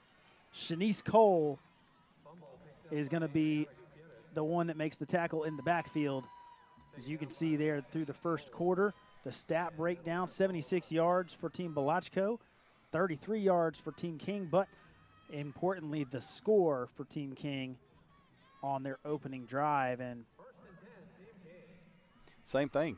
That's twice that Team Belachko's had, issues with the center quarterback exchange, and both times one time it led to a turnover, and that time it led to him not being able to get the 4th and 1, because if that snap is collected cleanly by Kamuta, I'm pretty certain they get the first down and maybe a whole lot more right there. Well, it looked like they were going for a speed option. It was exactly what it was. Speed option with Kamuta and Gutierrez. It's not fair. Oh, my goodness. All right, so 1st and 10 for Team King. Ball is at the 38-yard line. And here comes Danny Trainer, quarterback for San Diego. And we're going to get the flag here, as I believe this is going to end up being a delay of game. Illegal substitution. So another pre-snap penalty there. So that'll start him 1st and 15, but Danny Trainer coming in.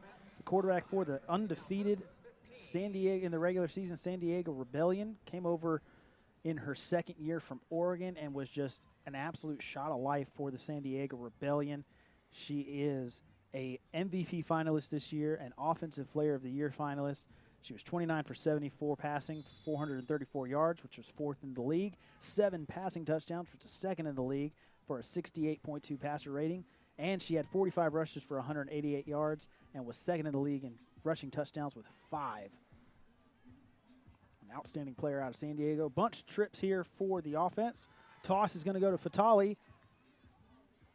Fatali trying to get the edge, but an excellent tackle made there on the edge by Nisha Taylor. Fatali will gain 1. It'll bring up 2nd down and 14, but that was a great play by Taylor right there.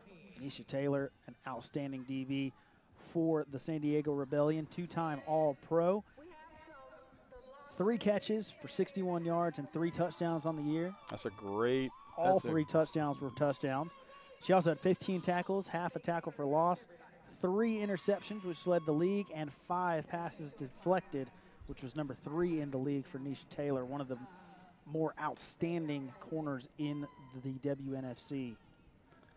So 2nd down and 14. Trainer looks to the flat, tries to get this one to Rambo, but just out of reach.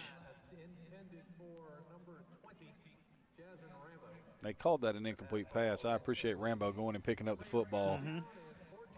But it'll bring up 3rd and 14 right here for Team King. And Team Belachko's got a chance to get off the field and see if they can pick back up where they were on their drive. You know, after that, you know, they were derailed by a penalty as well.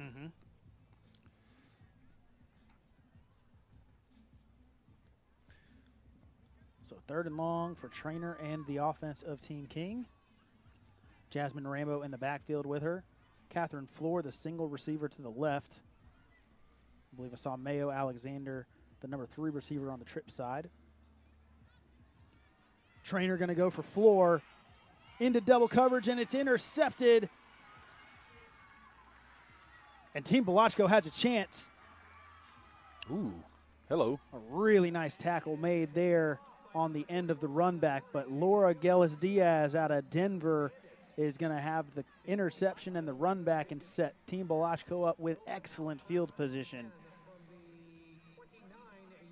Gellis-Diaz, a 2-time All-Pro, 17 tackles, 1 tackle for loss, and 2 interceptions in the regular season.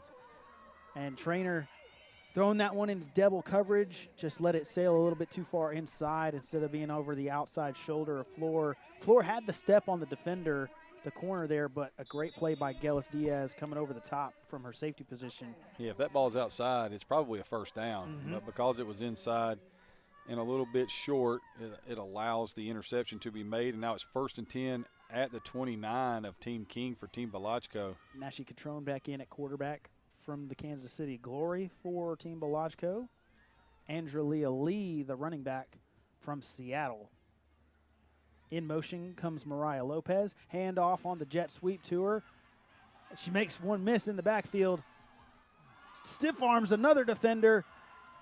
No way. 3rd, and is finally going to be taken down after running for about 40 yards to pick up 3. That was the greatest 4-yard run in the history of football. And Mariah Lopez, who, if you can believe it, is playing in her first All-Pro game. She has been an outstanding player in the league for a long time. From the Los Angeles Legends.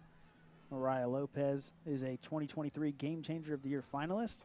She had 6 catches for 125 yards and a touchdown this year. She's also an excellent kick returner with 8 kick returns for 98 yards.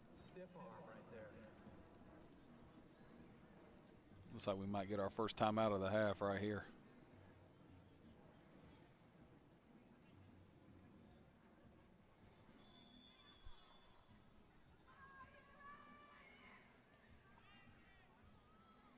We'll get the whistle right here. It's going to get delay a game. Sumatra McDaniel, number 72 from Atlanta, the left guard. She just started walking backward. It's like, well, I'm not going to get in my stance 5 yards away from where I know we're going to be.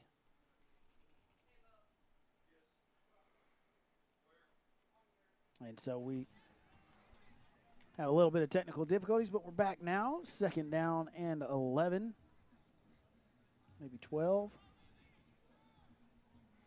Catrone looking right, looking down the middle of the field, and incomplete. That one intended for a couple of receivers there. Yeah, they had a seam route and a post that ran into the seam, so somebody just happened to be in the wrong spot right there. But the seam route was open right off the snap, and I thought that was where she was going to go with the football. I thought so too. But the incompletion is going to make it 3rd down and 12. And so with it being 3rd down and 12, you know, a little strategy right here. If you don't get anything on this, do you punt it? I think so. You know, we saw it earlier from Team King. They did just that with Jocelyn Charette and punted it down to the 6. You know, as long as you kick it and it bounces before the end zone, you don't kick it into the end zone as we get a timeout here. Nashi Catrone calling timeout for Team Belachko. But as long as you don't kick it into the end zone, it's spotted where it hits. So you're going to get really bad field position offensively for Team King if you punt it to them here. Yeah, and I'm like in this important thing right here, you know, when you're looking at this from this perspective, you know, after that one, you know, drive to open the game, if you're Team Belachko, you've done a pretty good job of moving the football. You had an 8-yard gain before you fumbled. You got a couple of first downs before you fumbled on a 4th and 1. So, I mean, you know, you've got to be, you know, kind of thinking to yourself, sooner or later we're going to figure this thing out on offense. Yeah.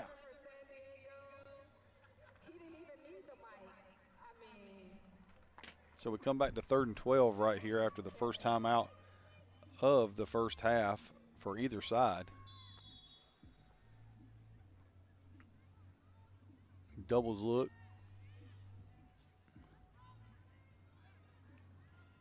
Catrone looking at the seam. It's there again and off the hands of Mercy Scott in coverage for Team King. And again, they went right back to it, the seam right down the middle of the field, and they had it, but Catrone just missed her. And I believe it's the same route that Kamuta hit on her first throw when they were backed up at the 6. It's been there, but the timing has been off a little bit for Catrone. Yeah, that route is capped by the safety. So right there, that was number 88, I believe, Alyssa McGinnis. And she kind of bent that route back to the middle of the field. And if she puts that pass on her right there, she's got a chance to get in between both safeties and go to the house. Catrone here going for it on 4th down. Gets it to Andrea Lee. She makes a couple miss, and she's going to have the first down. Wow. What a run after catch from Andrea Lee from the Seattle Majestics. We've seen her do that before in the regular season. Her first All-Pro game today, 45 rushes, 271 yards, 7th best in the league, and 4 touchdowns for Lee. But flashing it there in the receiving game. Team Belachko makes their first trip into the red zone tonight. It'll be 1st and 10. Ball is at the 18-yard line of Team King.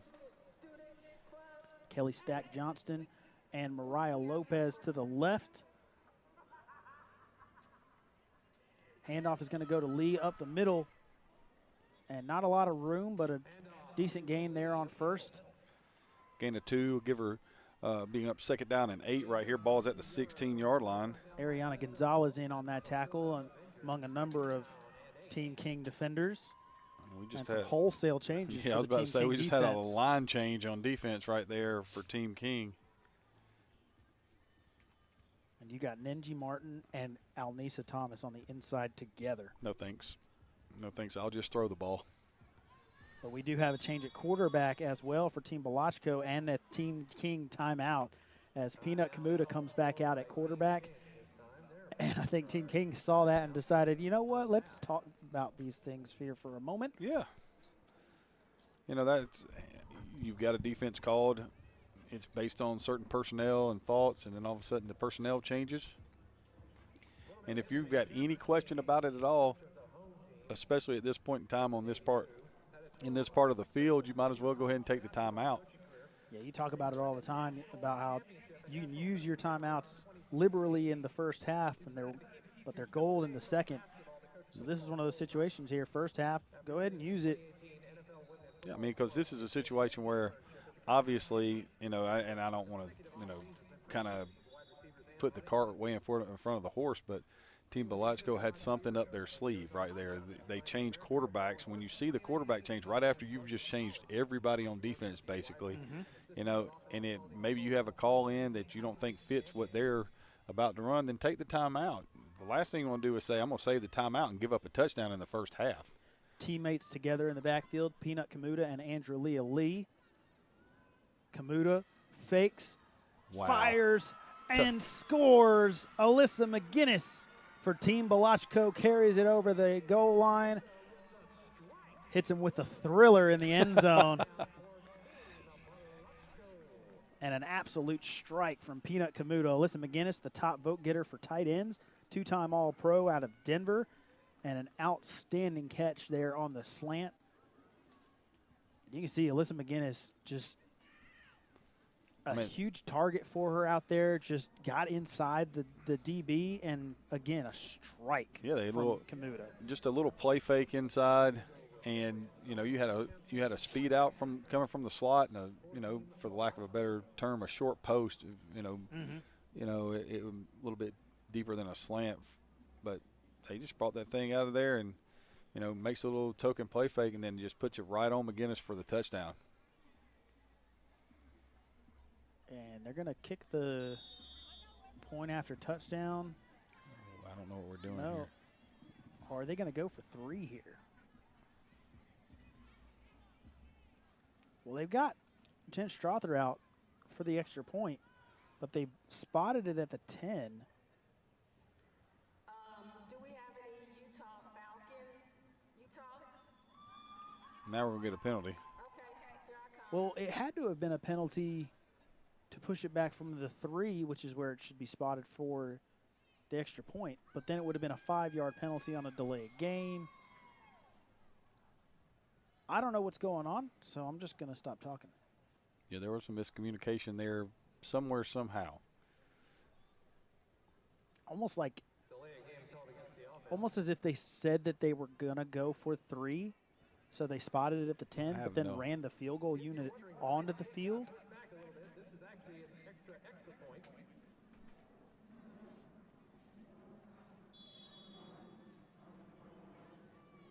Well, the PA just said it was an extra point. Got me, man.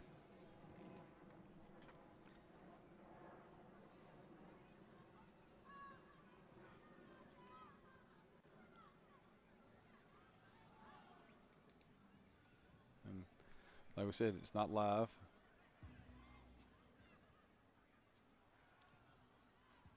And the penalty is going to hurt Team Balachko, because that would have got in from the 10. Yes, it would but have. It did not from the 15. So it makes it 6-7 in favor of Team King. You can see the play summary there. 6 plays, a first down, 34 yards, a pair of rushes and a pair of passes for 5 and 29 respectively, and the touchdown at the end from Peanut Kamuta to Alyssa McGinnis. So now Team King back on offense at the 20. 8 minutes to go here in the second quarter. That touchdown connection was 82-88. How often do you see that, Coach? The answer is not in the last 70 or 80 years in football. I can tell you one. Although actually I think that might have been 80 something to 10. I can't remember who he threw it to, but Antoine Randall L. Threw it to Hines Ward. Was it Ward? Mm-hmm. So then it was 80 to 80.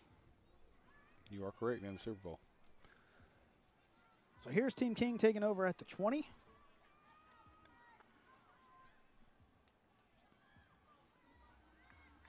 Handoff is not going to be given to Rambo. Tessa Ortiz-Marsh is going to throw. This one's going to be intercepted. It's Mars Everhart from Atlanta, and Ortiz-Marsh is going to be the one to take her down. And just from bad to worse there for Team King. Ortiz-Marsh trying to do just a little bit too much there. It was a slow lob of a snap, and so she couldn't get the handoff to Rambo. Just took it herself, tried to run for it, and she would have had at least no gain, gotten it back to the original line of scrimmage, but then tried to force a throw to try and get something out of it. Mars Everhart steps right in front of it and ends up with the interception. And Team Balachko now with the second straight drive where they start inside the red zone. Yep, last one was at the 19, and it got backed up on the delay of game or, false start. We never really saw the signal. But now, you start at the 18 with a chance to take the lead. You score, you go for 2 right here, Coach? Absolutely. Nasha Catrone back in at quarterback for Team Balachko. And if they're not careful, they might be 1st and 15 again. Maddie Murphy from Utah in the backfield with Catrone. Her first action of the day. Catrone going to step up, and she's going to be taken down. She wanted to take the shot down the sideline, but Starry Beatty was well in coverage on that one outside. Had it really well defended. If you're going to pick on somebody, it may not be – Starry Beatty may not be the person to pick on. No, I believe that was Lauren Kelly that they were trying to get it to, wide receiver from Florida on the edge, but Starry Beatty said, this is no-fly zone over here. No gain on the play to bring up 2nd down and 10. Ball still at the 18-yard line.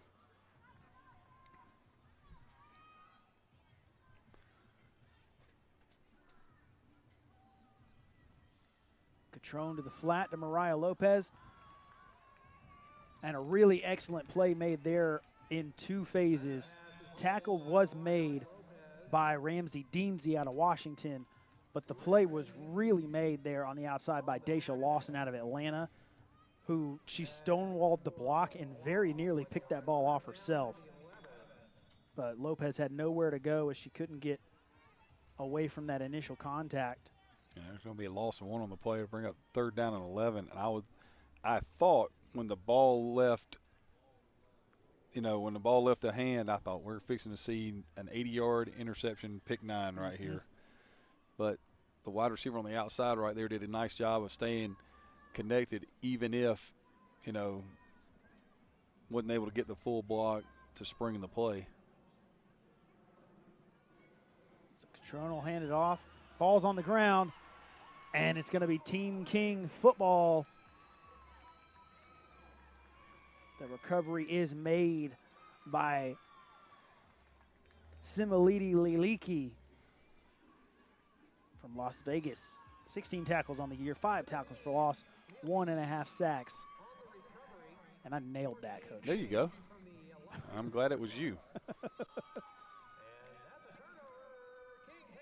So now Team King takes over. They dodged the bullet right there. They did. They take over at their own 26-yard line, 1st and 10. 6:10 to go here in the first half in a 7-6 ball game. Going back to the heavy package with Ngargiola and Cooper in the broken pistol.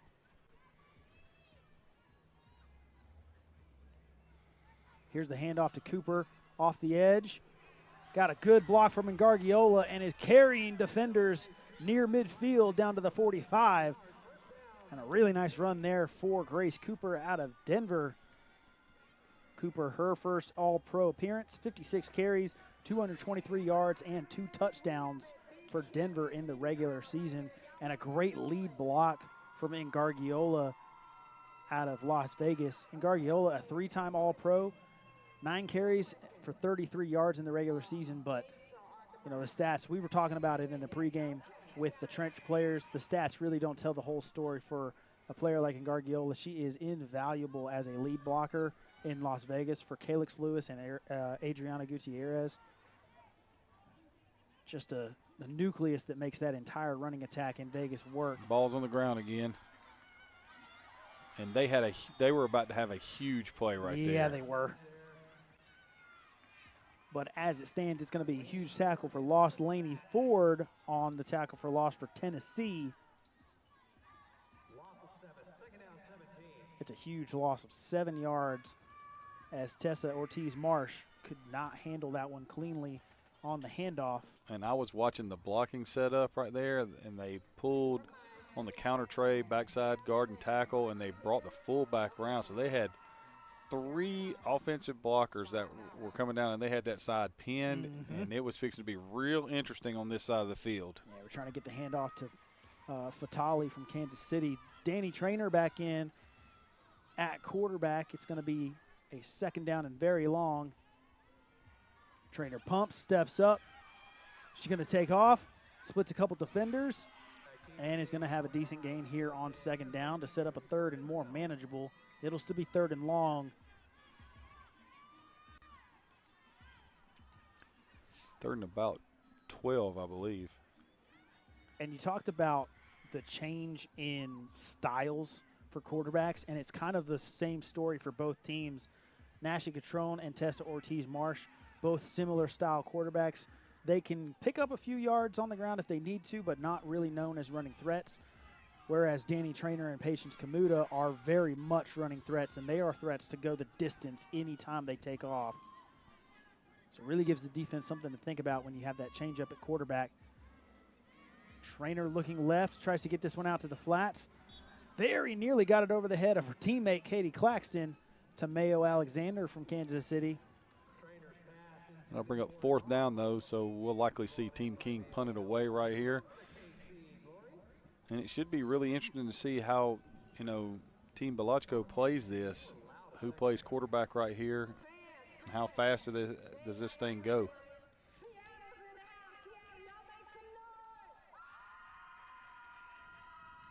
And so Jocelyn Charette on to kick.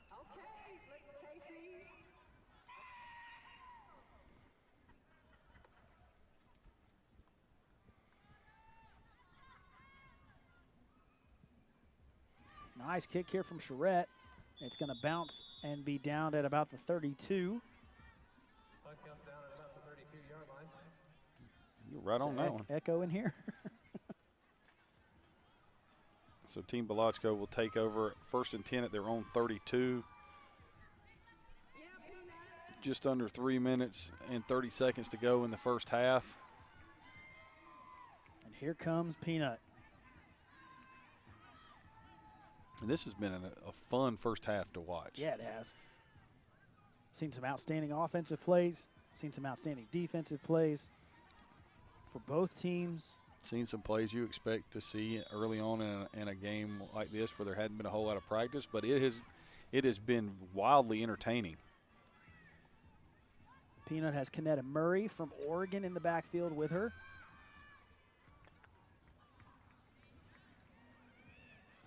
And she's going to take off herself. I think that she was looking at the flare on that one, and it was really well covered. So a good decision by Kamuta there to just go ahead and take off with it herself. Yeah, she wanted to throw the bubble to the right-hand side of the screen, right-hand side of your screen, and if she would have, it was a pick 9. Oh, yeah. Because they had diagnosed that play early, and she does a smart thing, pulls the ball down, gets 5 yards, makes it 2nd down and 5, and, you know, no harm, no foul.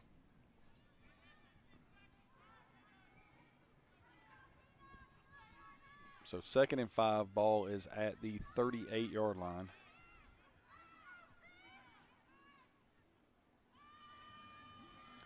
A deep shot wide open and just out of reach. That one intended for Nina Bland, a 2024 Defensive Player of the Week in Week 7 for the Utah Falcons. 6 catches for 84 yards on the year for Nina Bland, which is a lot for that offense. Yes. And that was a play, it looks like it was special for her because she just gave the wristband to McGinnis. So they had her in there. This was, we're going to throw it to you on the go route. And they had her. They did. Absolutely did. But 3rd and 5 right here. So the first thing right here is get the first down. Worry about everything else later. You get the first down right here and make it work from that point. And we may get a timeout here, and we do for Team Balachko. Something worth noting, center for Team Balachko is Nova Nystrom out of Seattle. Quarterback is Patience Kamuta out of Seattle. So that is a tandem there that really have a rapport. And, you know, in all-star game situations like this, whenever you can get a center and quarterback that are from the same team, that always feels like it's a bit of an advantage, because we talked about it. The center quarterback exchange is never a given, even non-all-star situations. But then you start throwing in the fact that you got center and quarterbacks that don't know each other, don't know each other's rhythm, don't know the cadence and all of those things. And that's when mistakes can really compound. And we've seen it already a couple of times here today with that center quarterback exchange not being super clean. But Nova Nystrom and Patience Kamuta knowing each other and playing together all year should bode well for Team Balachko in that category at least. So here we go, 3rd down for Team Balachko following the timeout. Play action, Kamuta to the wheel route. And what a play by Starry Beatty to jar that one loose. They had Calix Lewis on it. An absolute dart from Kamuta, but Beatty lowered the shoulder and dislodged the ball. That was, I mean, I thought they were going to go with the out route right there and to run it on the wheel route. And so, you know, trying to take the shot late in the half, so now they'll punt. Strother will come in to kick it away for Team Balachko. And so Team King will have it with 2 timeouts and right at about 2:20 to work with right here. But a good punt is going to set them up inside the 35.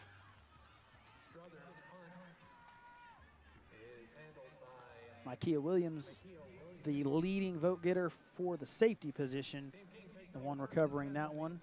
She's a 2024 Defensive Back of the Year finalist, a 3-time All-Pro, 19 tackles, 2 interceptions, and led the league in passes deflected at 6.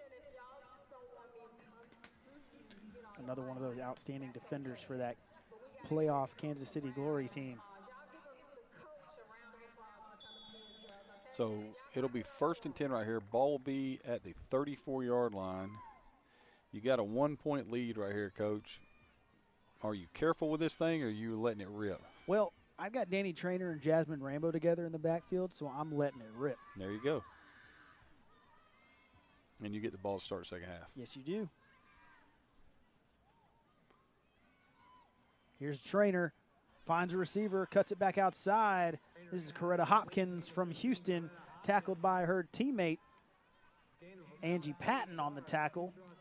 2023 Defensive Player of the Week and Defensive Player of the Year finalist was Patton, but Hopkins with a nice catch and turn. 2-time All-Pro Coretta Hopkins.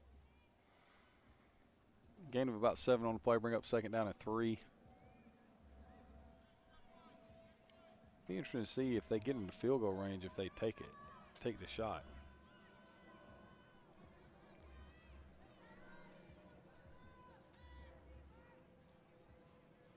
Traynor looking to pass.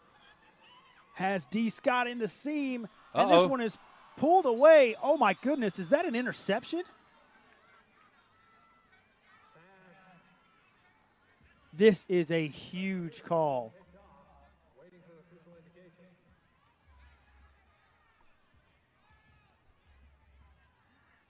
It is an interception. Wow. She took that ball out of her hands. I believe that was Angie Patton. So from making the tackle on the previous play, going to the other side of the field against, again, her teammate, D. Scott, She ripped that ball out of her hands. It landed on her chest as she was on the ground, and it never hit the ground. So they gave her the interception, and Team Balachko immediately great field position and an opportunity here to steal some points. Got a timeout left. And if I was on Team King, I'd be saying she was down. Because hand with the ball, knee on the ground, then you ripped it out. And I know you'd say complete the catch. I would. I know, that would be my argument. I wouldn't win that argument. I'm just saying what my argument would be. Sakia Bannister in the backfield with Nashi Catrone. They're going to hand it to her. Avoids a tackler in the backfield, but can't get past the second wave. Okay. Until she does, and continues to carry that second wave for a couple extra yards. Gain of 3 will bring up 2nd down and 7. Sakia Bannister, a Rookie of the Year finalist this year out of Houston. 40 carries for 123 yards, 17 catches for 150 yards for Bannister. Have we seen Gutierrez again since that 4th and 1 play? I don't think that we have.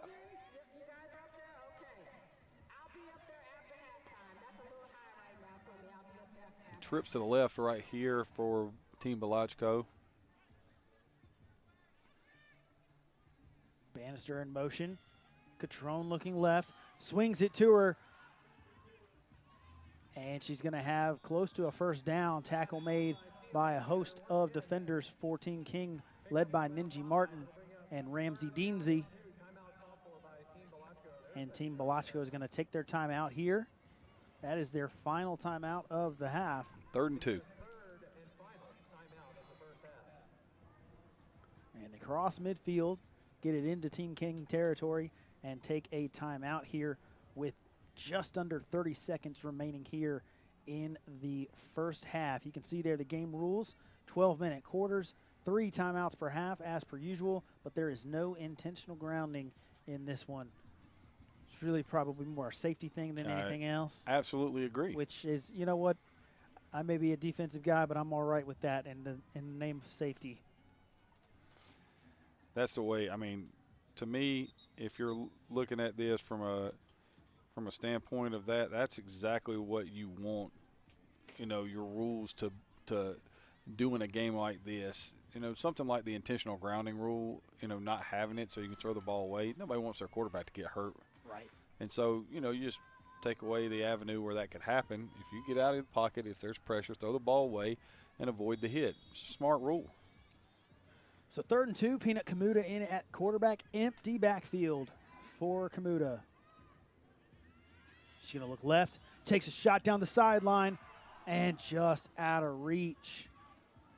I think she pulled the trigger on that one just a touch early, trying to get that one to Lauren Kelly down the sideline.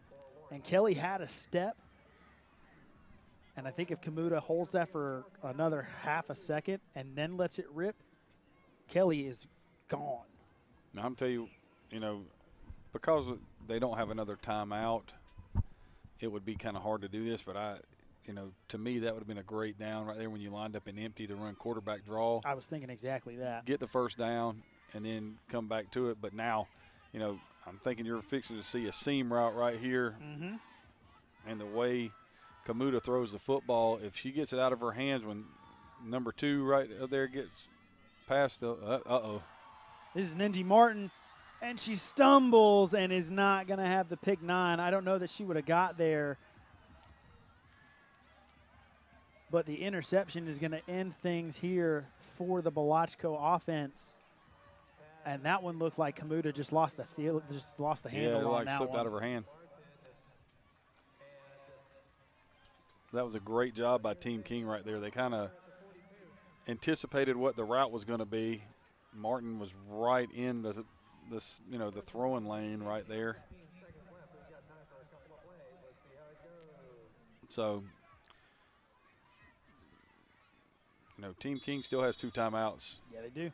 So having the ball at the 42 of Team Balachko, they got plenty of time right here to get points on the board before the end of the half. Danny Trainer, Grace Cooper in the backfield. I believe that's Catherine Floor up top. Solo receiver. Trainer's going to look middle. She's going to take off. And she's going to be taken down after a decent run. Tackle made by Shannon Brown from Washington. They're going to take their timeout. Those Washington helmets and the San Diego helmets are almost identical. I keep thinking that she's getting tackled by one of her teammates, but it's a Washington player. But timeout here. They have one remaining. Ball is at the 36. Correct. It's going to be second down and about 4. And there are 8 seconds on the clock. And at what point, Coach, as a play caller, at this point in the field, do you just say, we just got to rip it for the end zone right here? So right here for me, this would be, we're going to run a play to the sideline right here. And when we do this, we're going to run this play to the sideline, and it's going to be catch it, step out of bounds, and the next play will be to the end zone. They're going to take the shot here, and it's going to be intercepted down the sideline. This one's got a chance. Danny Trainer giving chase. She gets blocked, and a tackle made there by Mayo Alexander saves what would have been a pick 9 to end the half. What a play made there by Team Balachko. Sabrina Kessler.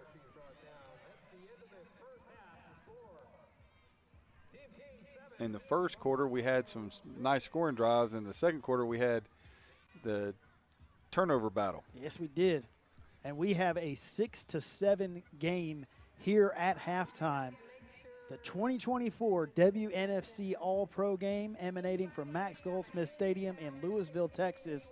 We have got a great one going on here. You are not going to want to miss a second of the action, so stay with us here on Caffeine TV. We are not going anywhere. We're going to take a short break for halftime, but we will be right back with the second half of action here from Max Goldsmith Stadium for the WNFC All Pro Game.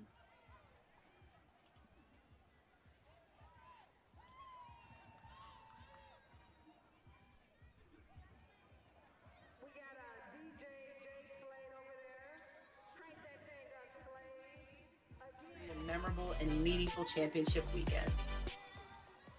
We'd like to take a moment to recognize and thank the Dick's Sporting Goods Foundation for their incredible support. This weekend, the Dick's Sporting Goods Foundation is proudly powering the Got Her Back charity dedicated to empowering and supporting female athletes.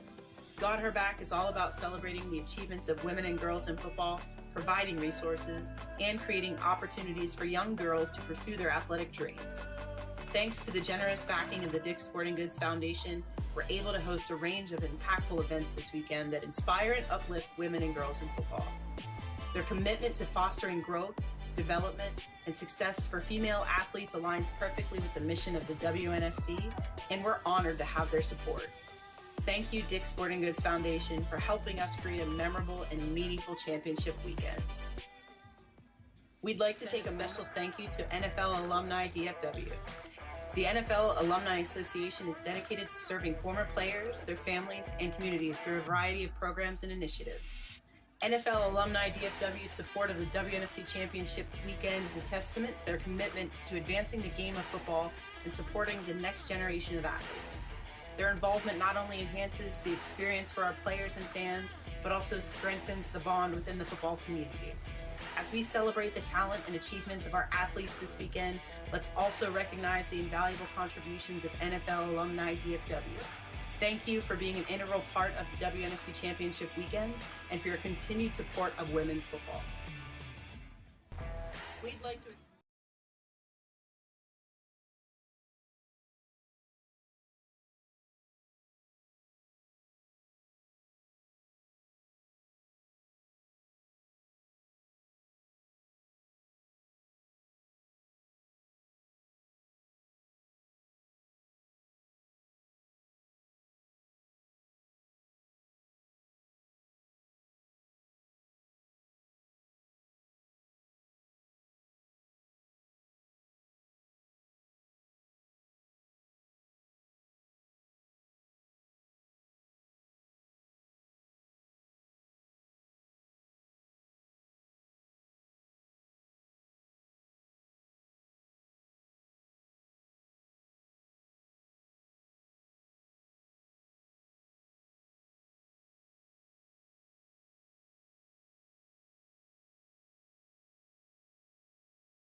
We have the power to chin streaming live on Caffeine TV and DAZN.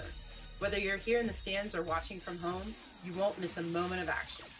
Caffeine TV and DAZN are premier platforms that bring sports fans closer to the action with high-quality, real-time streaming.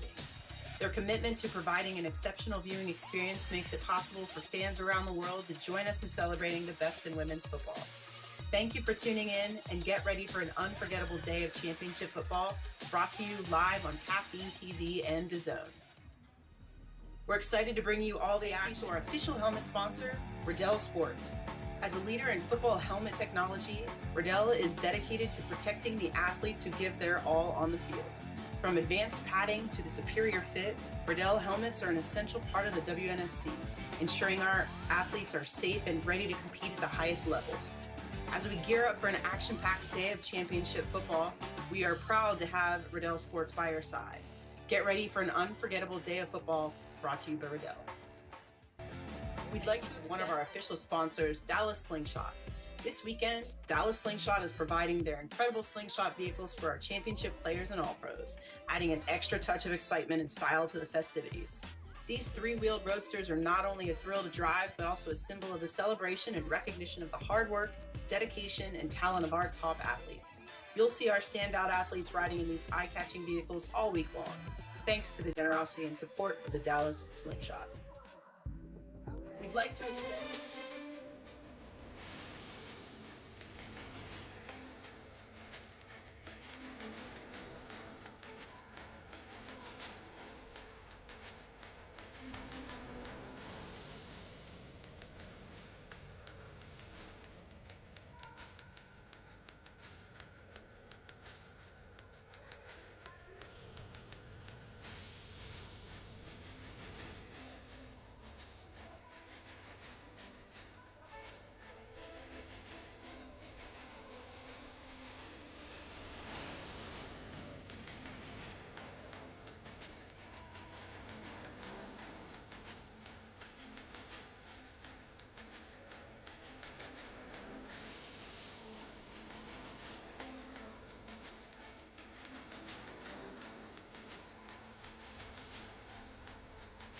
went to the University of Utah right here in Salt Lake City. The punt is blocked.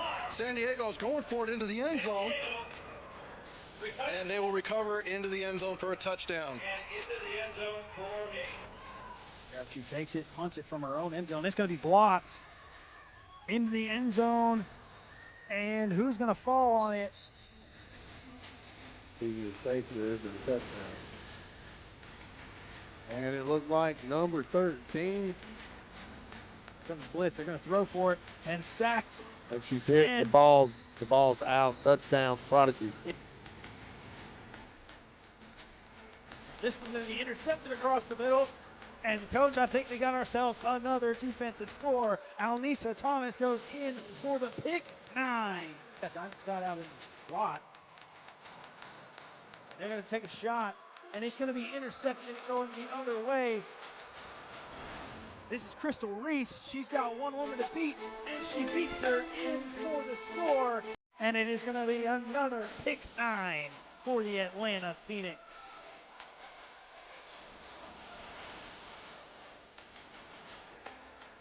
Oh, it's intercepted. Balls of the 50, 45-40. 20, 15, 10, 5, touchdown. That is Diamond Griggs Tucker for the 9-point swing.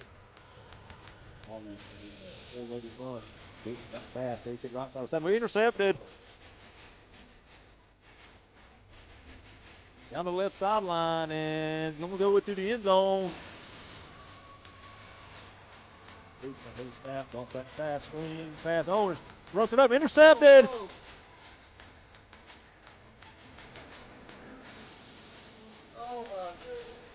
That's number 21. Brooks down the left sideline, and she will take it all the way to the end zone for pick 9. Shot and take snap. Goes down the right side, and it's going to be intercepted.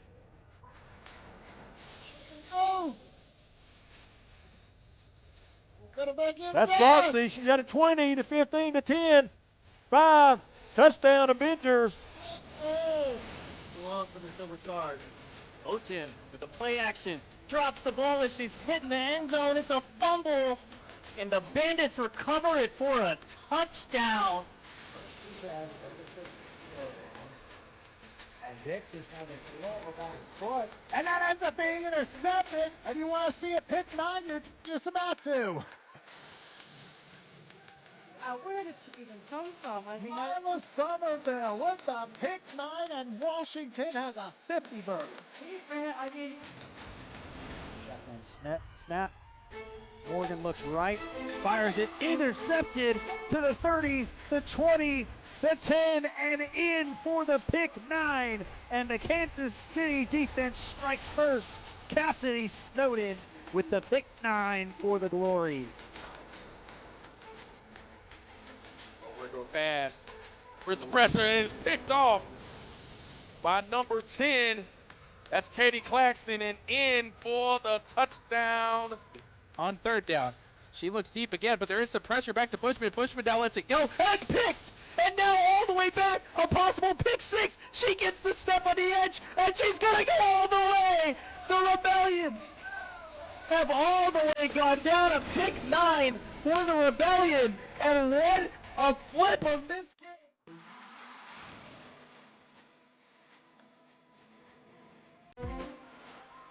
Atlanta shows pressure off the edge. And that's going to go nowhere. Diamond Scott just trying to get rid of it. Ball comes loose. This one's going to be scooped up. And a chance for a 9-point scoop and score. It is Kazette Collins who takes it in. I think he's going to be empty in the shotgun. They have motion coming here. And it's going to be a reverse pitch. This is going to be a pass, and this is going to be a chance for a score. And in for the score go the Phoenix. Coach, our first 12-point play for the WNFC. A scoop and score by Kazette Collins. 9, and then they went for 3 from the 15-yard line. Should. All right, let's see it. Oh, different quarterback, too. And it's intercepted by Nana Bland, and she's going to return. She might score. All the Oh, way. my gosh. All Touchdown, the way. Nana Bland.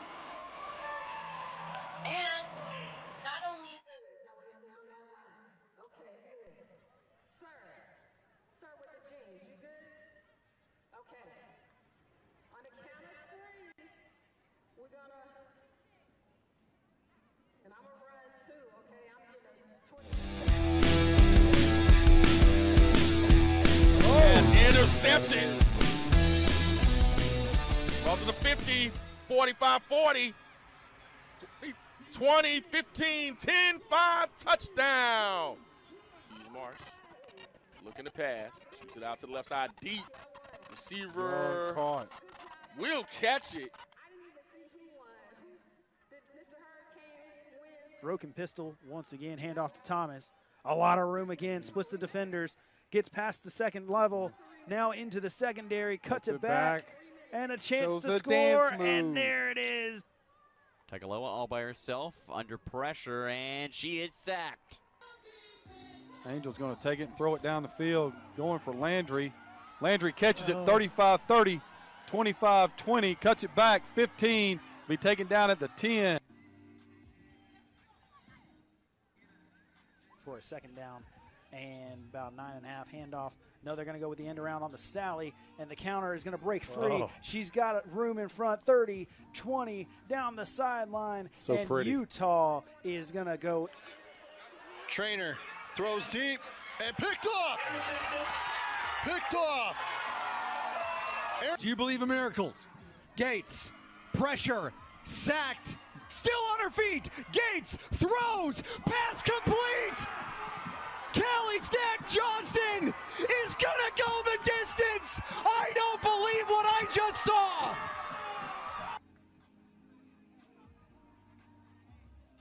Here on 4th down after failing on 3rd for the 5th time today. Taking a shot down the sideline. This one is Sangaland caught. Back to pass, swing, pass. Oh, it's broken up, intercepted.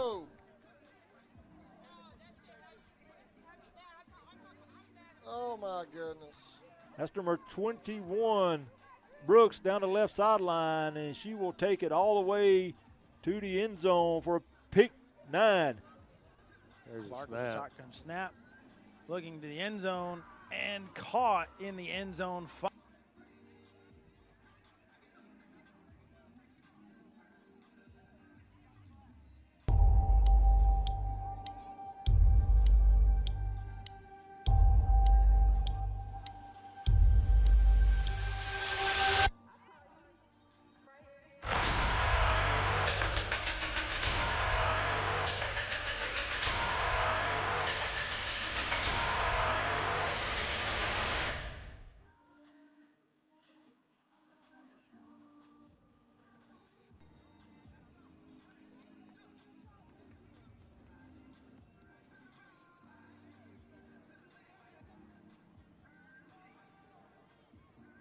All right, ladies and gentlemen, getting ready for the second half of the All-Pro game.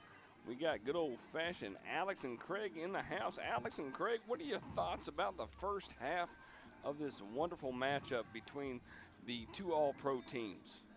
Well, the first half was some really exciting offense. Buddy, man, I tell you one thing, I'm glad that wasn't me. Are you blaming it on the rain? Buddy, I thought that was they were playing that out loud, and I realized I hit 2 buttons too soon, and I was like, are they playing Milli Vanilli here? I was about to say, I didn't even start talking, and you already hit me with no, the button. buddy, Man. I wouldn't hit that to you, man. We got too much stuff going on here in this crazy world, man. All right, so talk to me a little bit about this whole first half. Go ahead. We're going to throw up some stats here in just a minute. Go ahead. Yeah, well, it was a really well-played game on both sides for both teams, offensively and defensively. You know, you had some plays with a lot of promise offensively, some explosion plays, and then some really good defense played in the back end as well. But offense has stalled a couple of times for both teams on some little miscues that you frankly expect in all-star situations, things that are operational things that when you don't play together, you don't have that timing, you don't have that rhythm, so it's not uncommon in an all-star setting. And what it ends up doing is it leads to a one-point game, which is what we have here. The most important thing to really look at, this is the first time in WNFC history that we've separated the All-Pro game with the 9 Cup here. All-Pro is happening tonight, and then the 9 Cup championship will happen tomorrow. And talk to me a little bit, Craig, about the stats overall-wise. Yeah, I mean, you got, Team Balachko with 111 yards and Team King with 66. The key is the 7 turnovers, 3 for Balachko and 4 for King. But, neither team has really tried to establish a run game. They've been airing it out, which is fun for me. But, it's been, it's an all-pro game. They're trying to allow their players to showcase their talent, and I appreciate that. Now, here's what's going to happen. About 7 or 8 minutes to go in the fourth quarter, it's going to turn into who's going to win the game, and you're going to start to see people the play calling will change, the intensity of the game will change. Somebody will blitz on defense since you aren't allowed to blitz. It's going to change here, but the first half was fun. I think the second half is going to be even better. All right, take it over, gentlemen. Ortiz Marsh in at quarterback, the heavy set. Ooh. Grace Cooper with another run. Gets a nice lead block from Ngargiola once again. Yeah, that lead block right there, that was one of those things, that's a clinic teach tape. Well, it's interesting because in Denver, it's Grace Cooper who's usually the fullback in that broken pistol, lead blocking for Carla Granados Rodriguez. And so now Cooper's getting a chance to do a little bit of ball carrying behind a lead blocker for her. And she's showing that she's – Well, Ngargiola right there, that was textbook. Yeah, that's the second time we've seen that from Ngargiola where she lead blocks out there and just is mauling people. Yep, and you saw the rules right there for offense and defense. Defense has to be 4 down, a 40 defensive front, and there is no, penalty for intentional grounding, and the special teams, for the lack of a better word, are not live plays. But that was Amber Kraft wrapping around there. It was, and I just, don't mean to toot my own horn, but what was the team-on-team matchup that I talked about, the two players? At about 6:15, we were talking about that. Amber And Kraft you brought it and up Grace at first, Cooper. and there it was. It was. Kraft wrapped around the edge right there. Cooper made a left-hand turn. It's like, no, we're not going head up. No. So third down and one right here. Ball's at the 29 for Team King, and got a stoppage in play right here.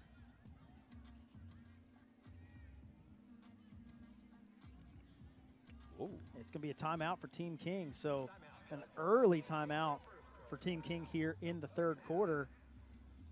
You know, I bet Cooper saw that 40 flash. He's like, I've seen that enough in practice. I'm going to run away from that. Hanging the left. I'm going to run away from number 40.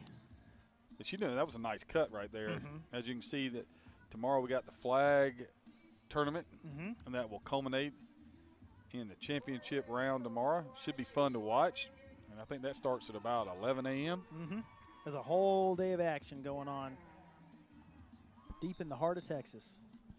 I'm going to go ahead and tell you, buddy. I'm going to go ahead and tell you. I lost 11 pounds today cutting grass. I don't even want to think about how hot it is in Texas. Well, I'd love to get a weather update right now because I bet it's still boiling, but it's got to be a lot cooler now that the sun has gone down. It was 96, felt like 102 at kickoff. I'll take that bet. So after the timeout, it'll be 3rd down and 1, and Gargiola and Cooper together. This one goes through the hands of Ortiz Marsh. He's going to pick it up. Going to try and get something out of that one. Fires it to Mayo Alexander, but that one's going to be incomplete. And another one that just Ortiz Marsh, you can see there the update, 91 feels like 97, so a little bit cooler. Not much. No. Not enough to notice it. Although, you know what? You can't say enough about what a difference. It may not, quote-unquote, temperature-wise feel like it's a lot different, but that shade is so much different than in the sun. Well, here comes Sheila Sickow out to punt. Back up.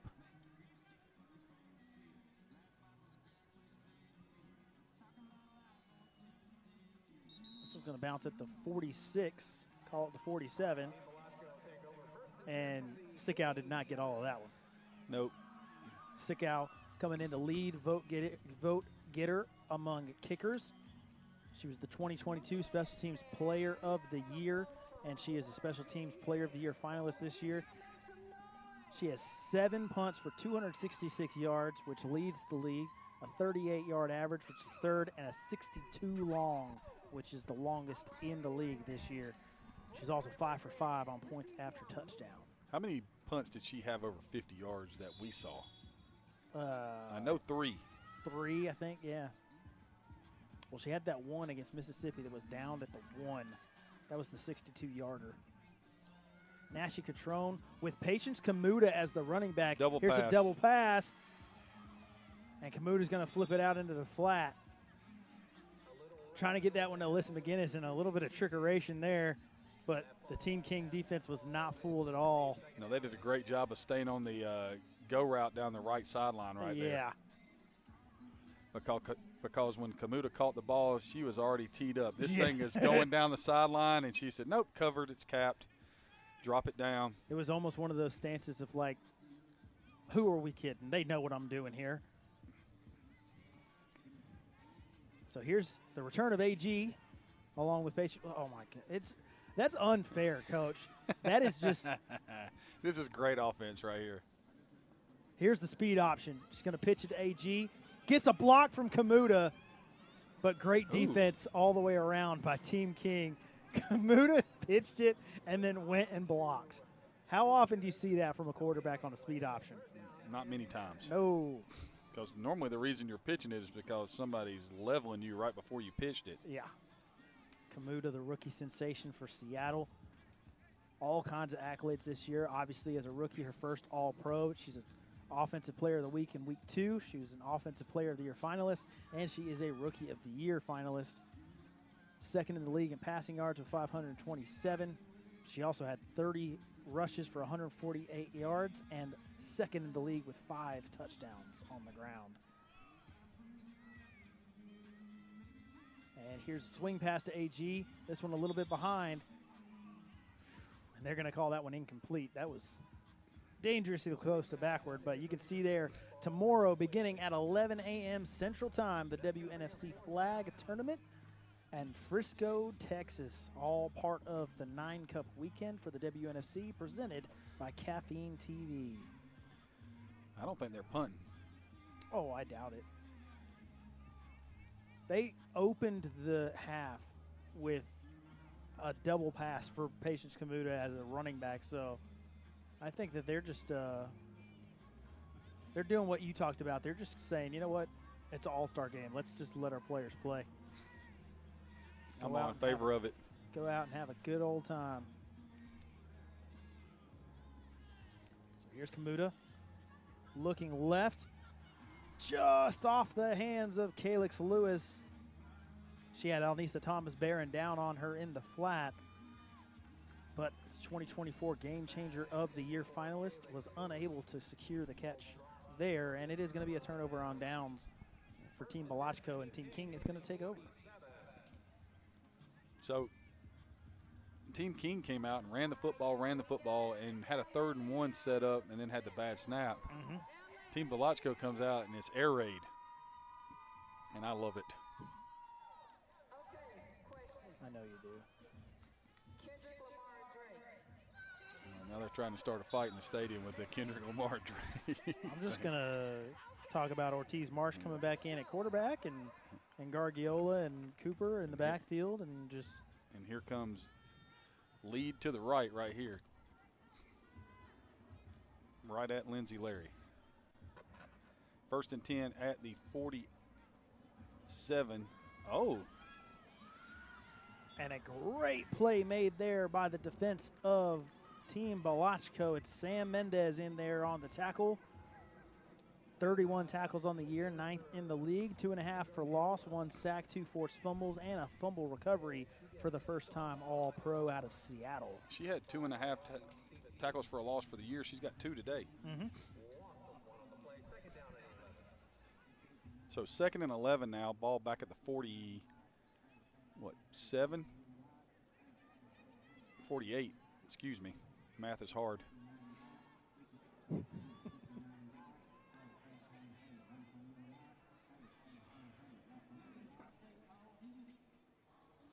an illegal formation not called here. Ooh. What a catch by Coretta Hopkins. That should be a first down. Ortiz Marsh put that up where only Hopkins could catch it. And Hopkins with an incredible catch going up the ladder and reaching out and yoinking that one out of the air for a first down for Team King. That was impressive. That was an 11-yard completion right there. And when the ball came out of Ortiz Marsh's hands, I was thinking somebody's stepping in front of this, but she put the ball right where it needed to be. And that was a great catch. Great concentration, because extending over the middle is not something any receiver wants to do. No. So 1st and 10, ball at the 37. Here goes that lead, a nice pull block, and it's going to be Sam Mendez again, but Grace Cooper carrying defenders.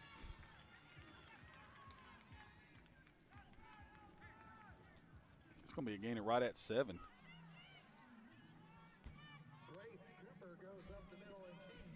And Grace Cooper right now saying, hey, you know what, I know they say they play defense in Denver, but we can run it a little bit out here too. She's letting everybody know. So 2nd and 3 from the 30 right here. And Team King trying to take control of this thing, Coach. Yeah, it's been a steady diet of Cooper and Gargiola this second half.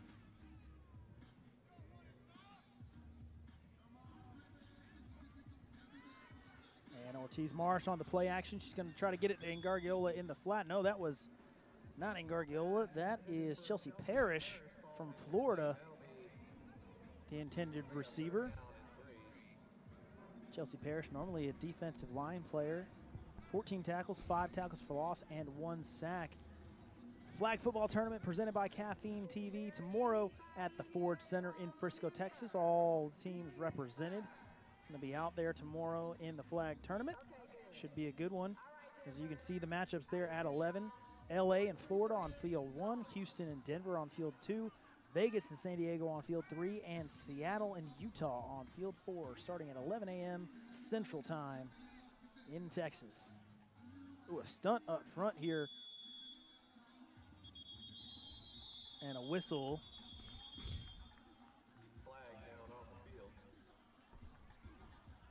And a delay of game for Team King. So they've been moving the ball pretty effectively on this drive, but that's, you know, that's the kind of thing that can be stall things out and be a drive killer for them.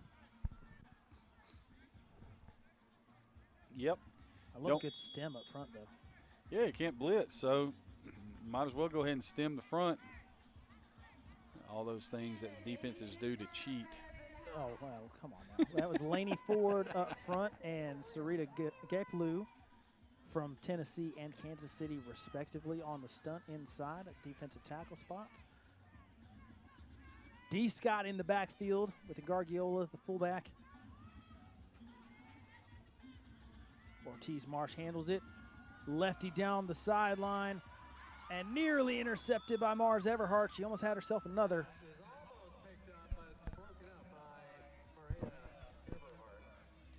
So the incompletion is going to bring up a 4th down.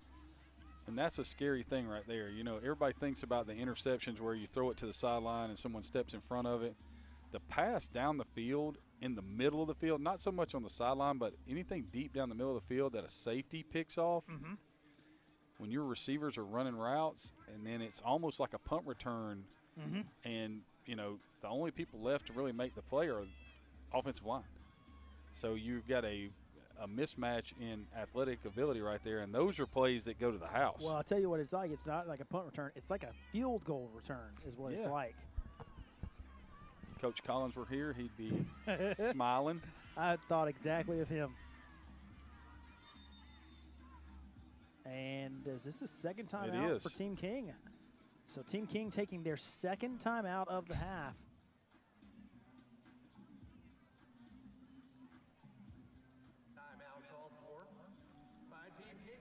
So a timeout, big timeout.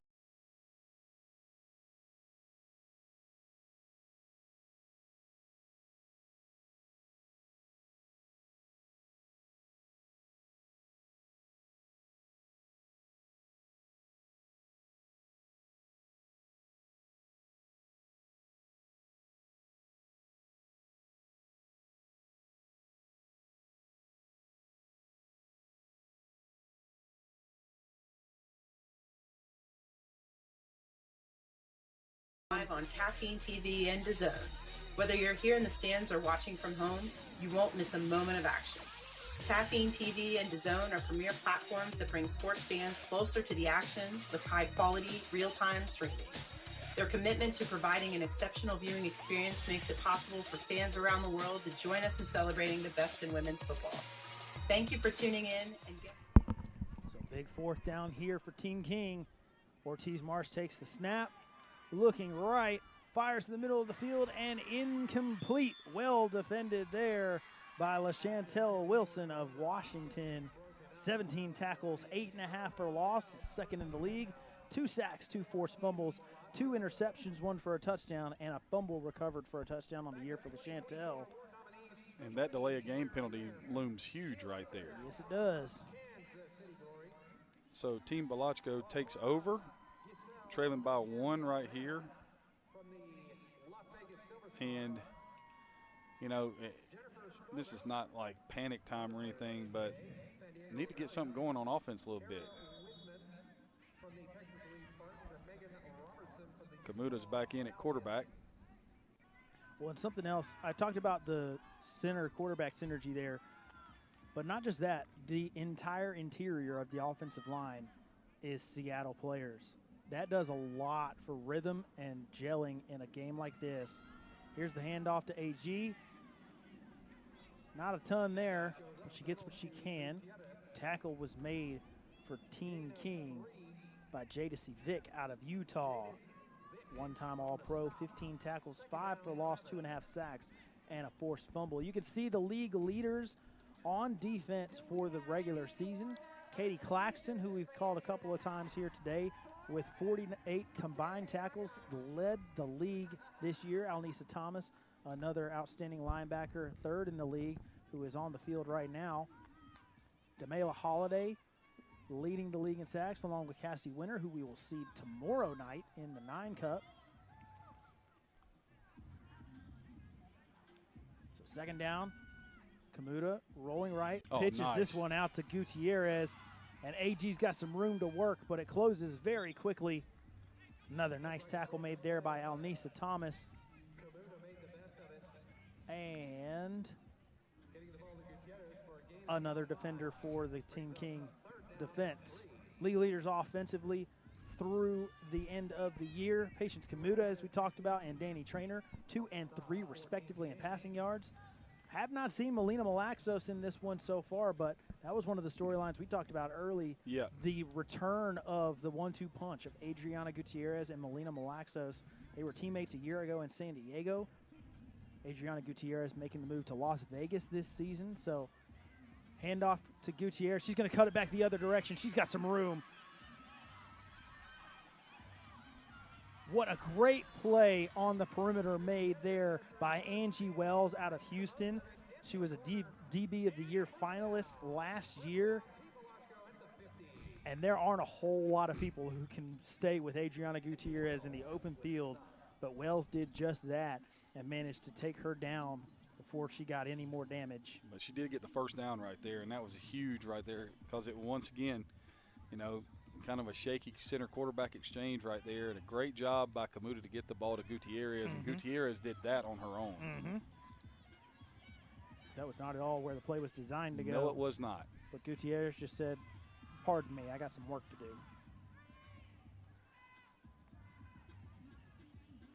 Kamuta rolling right, gets a block and then a stiff arm, stays on her feet, lowers the shoulder into Ninji Martin.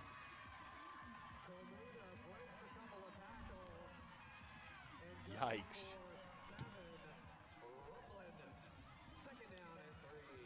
Wow. That was a little reminiscent of probably my favorite play of the entire year for the WNFC game. We had a chance to call Seattle and Oregon, and Kamuta on a 4th down late, trying to ice the game on that one. On the zone read. She just took it herself, lowered the shoulder, and ran over an Oregon defender and ended up taking it. She needed about 2. She got about 40. It's a great run, one of my favorite plays of the year. Handoff goes to Gutierrez, and Kamuta's just getting out in front, lead blocking for her.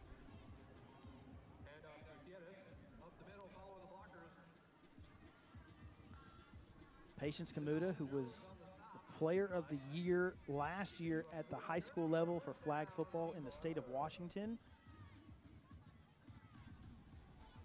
She's asking for a break because she's been doing it all on this drive.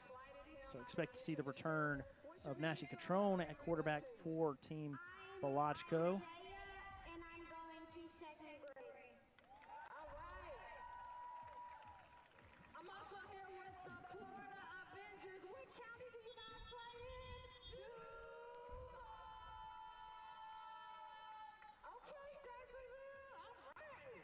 They reset the play clock for him. That was at least fair. Yeah.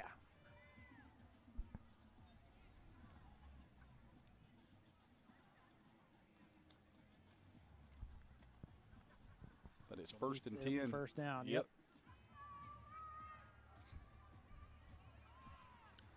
I had to give this ball to Gutierrez again.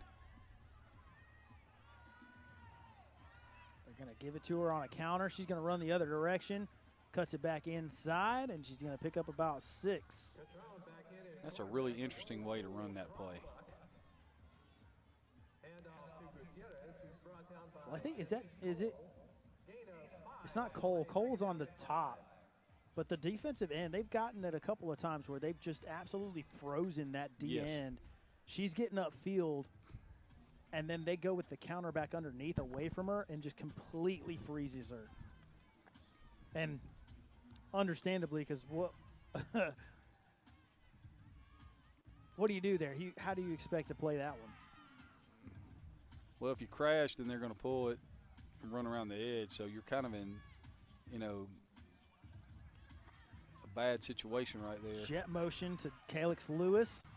Really well played on the outside, and it is Laura Gates who makes the tackle out of bounds.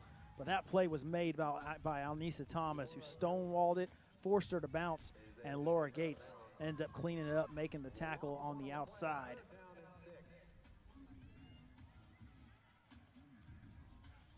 I believe that was our first sight of Chris Grimes as well, who was in the backfield as the lead blocker out of Oregon. She's a 2024 Rookie of the Year finalist this year, 4th in the league in rushing yards with 401 and 3 touchdowns on the year out of Oregon. And it is indeed Chris Grimes in the backfield again with Nashi Catrone. And they will not get the play off. The handoff was going to go to Grimes, but that is going to be the end of the third quarter. And after 3, we have ourselves a 1-point game, Coach. Team King leads Team Balachko 7-6. Don't go anywhere. We are going to be right back after hearing a word from a few of our sponsors. Recognize and thank the Dick's Sporting Goods Foundation for their incredible support. This weekend, the Dick's Sporting Goods Foundation is proudly powering the Got Her Back charity dedicated to empowering and supporting female athletes. Got Her Back is all about celebrating the achievements of women and girls in football, providing resources, and creating opportunities for young girls to pursue their athletic dreams. Thanks to the generous backing of the Dick's Sporting Goods Foundation, we're able to host a range of impactful events this weekend that inspire and uplift women and girls in football. Their commitment to fostering growth, development,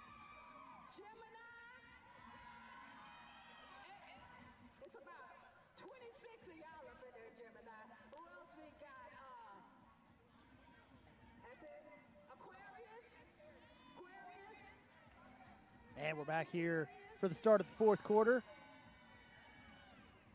Nice crowd out for the All-Pro game for the WNFC Max Goldsmith Stadium in Lewisville, Texas. Want to thank everybody for joining us here on Caffeine TV for this production of the WNFC. Team Balachko trails by a point, but they are on the move currently.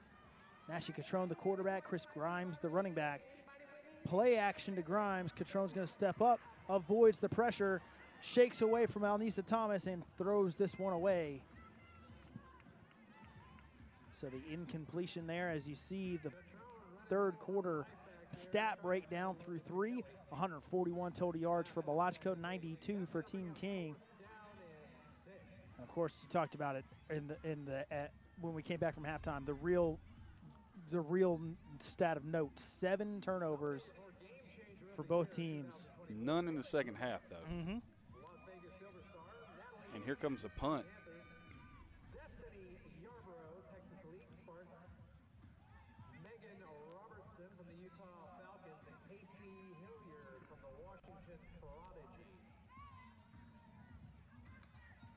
And so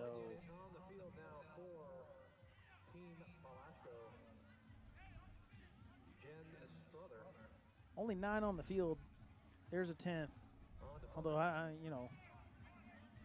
would you call an illegal formation on the team on a punt that has no live rush? I've seen it done before.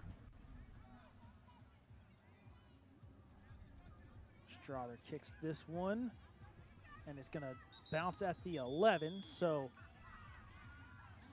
decent bit of strategy there for Team Balachko to force King into a long field. You can see tomorrow coming up on Caffeine TV, the Women's National Football Conference presents the flag tournament starting at 11 a.m. Central Time.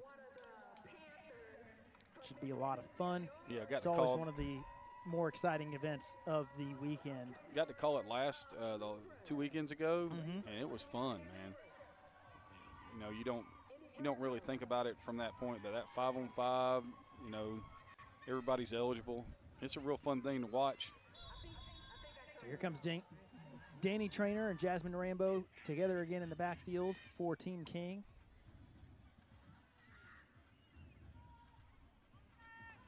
Here's motion. I believe that's D. Scott in motion. She's going to take the handoff. She's got Jasmine Rambo out in front with a good lead block. She's going to get a nice gain there. I thought she was going to shake through that tackle, but Tashawn Lee comes up big for the Balachko defense. It is going to be a first down, though, and into the game comes Diamond Scott from Florida. And, you know, something about the flag that's worth noticing or worth mentioning is, you know, we talk about Peanut Kamuta, how she was a top flag player last year in the state of Washington. Flag is becoming more and more prevalent all across the country at the high school level. So a lot of these girls have either played flag in high school, or we're going to start seeing a lot more flag players from the high school level making that transition to the pro. So, you know, a lot of them have that experience in flag, which translates really well when they get into those flag tournaments, because it's all skills that they've used for years in high school. Rambo on the carry on that one. Gain of about 3 right there will bring up 2nd down and 7. But to your point, I mean, we live in the state of Georgia, and it's become a huge thing. Oh, yeah. In the state of Georgia. You know, we talked about it and touched on it a little bit during the 5-on-5 tournament at the Eastern Conference final, and talking about how it's gotten such, you know, a huge following in the state of Georgia that the flag football championship games are played in Mercedes-Benz at the same time as the state championship football game. So it's become a very big deal.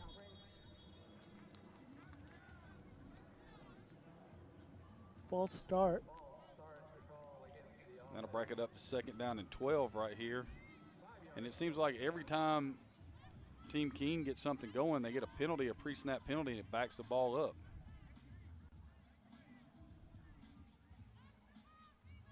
But right now, they've got what they want, the lead and the football in the 4th quarter. Well, and, you know, we've seen it all year out of the West between Danny Trainer and Jasmine Rambo. They're always just a step away from ripping a big run. You have to be wondering, at what point are we going to see one of them rip one here? It might be here. Jasmine Rambo shakes a tackle, gets out in the open field, and is going to be taken down. Tashawn Lee once again with a great tackle. Stops Jasmine Rambo, but not before a huge gain. Gets close to a 1st down. Tashawn Lee, the leading vote getter at the DB position, 2023 Defensive Player of the Week and DB of the Year finalist. She's a Defensive Player of the Year finalist this year, as well as a shutdown DB of the Year finalist. 38 tackles, was 3rd best in the league. 7.5 for loss, was 3rd best in the league. 3 sacks, 2 interceptions, and 3 blocks led the league for Tashawn Lee. An outstanding year defensively for Lee. Can't do much more than that. So 3rd and 1 right here for Team King. You got to get it snapped down to.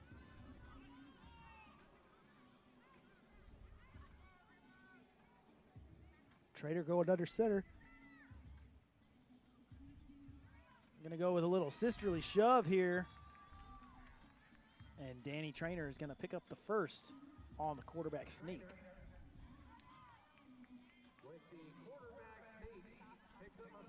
And so that punt right now was as good in theory, but now after giving up the 2 first downs in about, you know, this could be anywhere between another 3 minutes off the clock. You know. Well, and you know, something that is worth pointing out as well, I talked about it on the other side for Belachko. Tanya Luna, the center for Team King from San Diego, quarterback Danny Trainer from San Diego. This one off the hands of Diamond Scott. Just sailed a little bit there on Trainer. And you know, that's one of those ones that we've seen Trainer all year long. She hits that stop route. A lot of time it's going to Katie Claxton in the slot. And Diamond Scott is a different player, not used to each other's timing, each other's speed. Was a really nice, crisp route, but Danny Trainer threw it in a place where she expected her to be. Timing wasn't quite right. You know, that's one of those things that you see in an all-star game when you get players that are outstanding in their own right but don't play a lot together. Ball came out at the right time. And that route was run, and when she turned, the ball was there, maybe a little bit high, but still, everything you just said, like, ooh. Trainer can't quite get the handoff on that one, and she's going to be taken down in the backfield. Brianna Haynes on the tackle for loss. 13 tackles, 2 blocks on the year for Haynes. So a huge snap right here for Team Belachko. 3rd down and 10, for the lack of a better thing, just, you know, maybe a long 9 right here.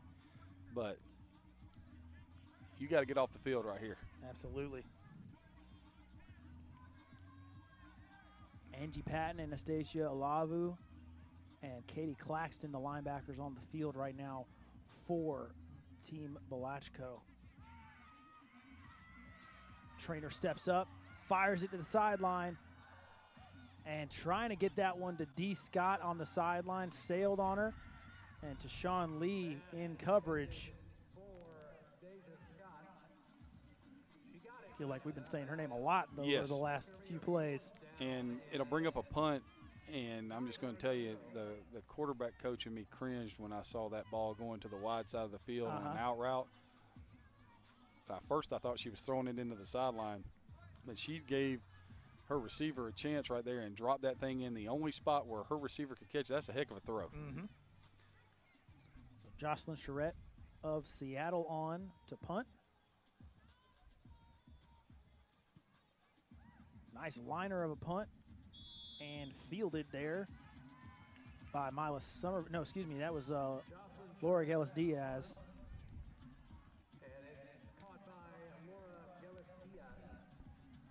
So now, 7 minutes left to go in the game. 3 timeouts for Team Balachko. It's going to be an interesting finish right here. Well, and noticeable by her absence is Patience Kamuta. She came out a little earlier. Looked like she might have just been a little bit gassed, but hopefully nothing more serious than that. Nashi Catrone in. And we've talked about it a couple of times. Nashi Catrone, an excellent quarterback in her own right, but Kamuta, with her ability to run, just adds that extra dimension that you always have to think about.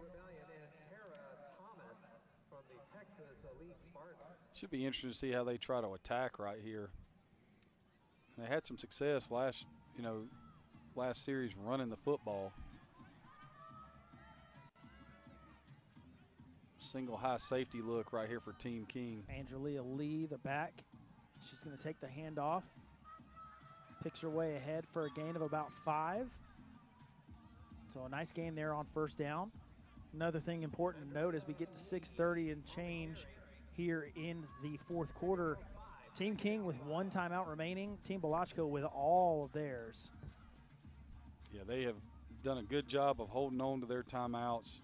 It's going to give them the opportunity to, if they don't score right here, stop the clock, get the football back, and give themselves a chance.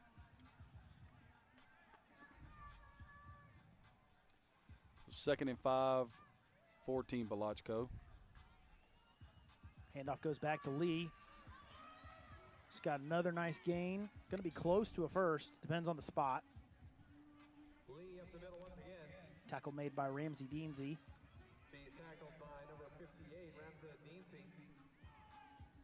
there an echo in here? And it is going to be a first down for Team Balachko.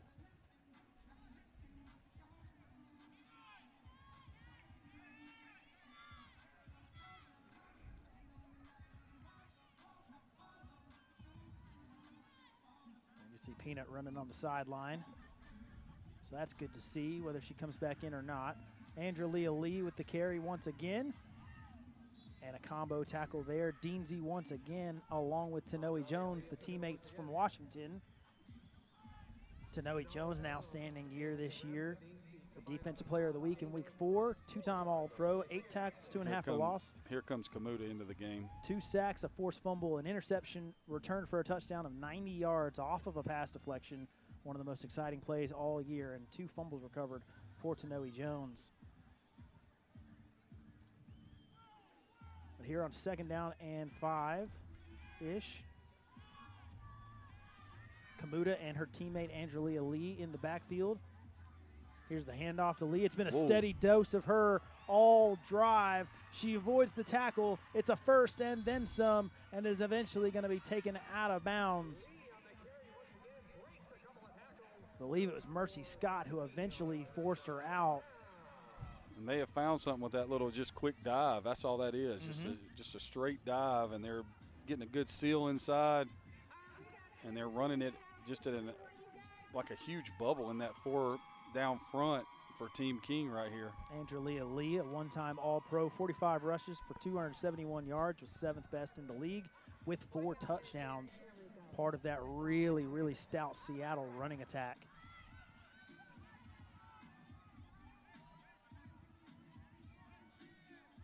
Courtney Perham, the lead vote getter at center, so an exchange there. Peanut down the seam and incomplete. That's a great throw. Stacy Kremer, the intended receiver from Tennessee, the 2023 Woman of the Year in the WNFC, but just couldn't quite connect on that one. Yeah, that was a great throw. And they had exactly what they wanted. Kramer got in behind the linebacker right there, in between the linebacker and the safety. The ball was thrown right where it was supposed to be thrown. You know, 2nd down and 10, however, after the incompletion. Well, that's that same seam route that they've all been night trying to get to all night long. They've hit it a couple of times, but have been just off a few other times. Kamuta not ready for it. It's going to be taken by, is that Lee, I think? No, that is Sakia Bannister in from Houston, who, you know, I talked about it, the center change going to Perham, who is an outstanding center, of course, as well, but a little bit of a rhythm difference there between her and Kamuta. Kamuta not ready for it. Very fortunate were Team Balachko that Bannister was able to scoop that one up and get a little bit out of that. Play clock was running down too, so the snap came off. You can hear them counting down the play clock in the stands. So 3rd down and 9 right here.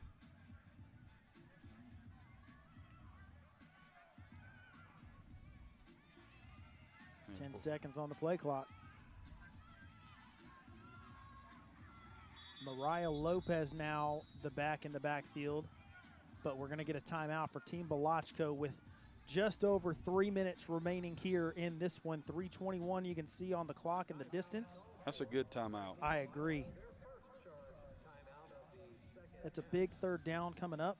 And we're going to stay right here in the waning minutes of this one here. What has been an outstanding 2024 All-Pro game for the WNFC. It's been a showcase. Let's also recognize the incredible contributions of Got Her Back, Play Like a Girl, and Mothers Against Drunk. It's been a showcase of a lot of outstanding football players here in the WNFC, as will be the flag tournament tomorrow starting at 11 a.m. Central on Caffeine TV. Fairly certain I just said as will be. I'm not positive that that's proper grammar. But, you know, here we are. Yeah, I mean, you know, grammar police didn't enter the building and arrest you, so you're good. Also didn't get Biebered, so that's always a plus. That is true. So, sitting here at 3rd and 9, and if I'm Team King, I am following the inside trips to the empty side right here down the middle of the field.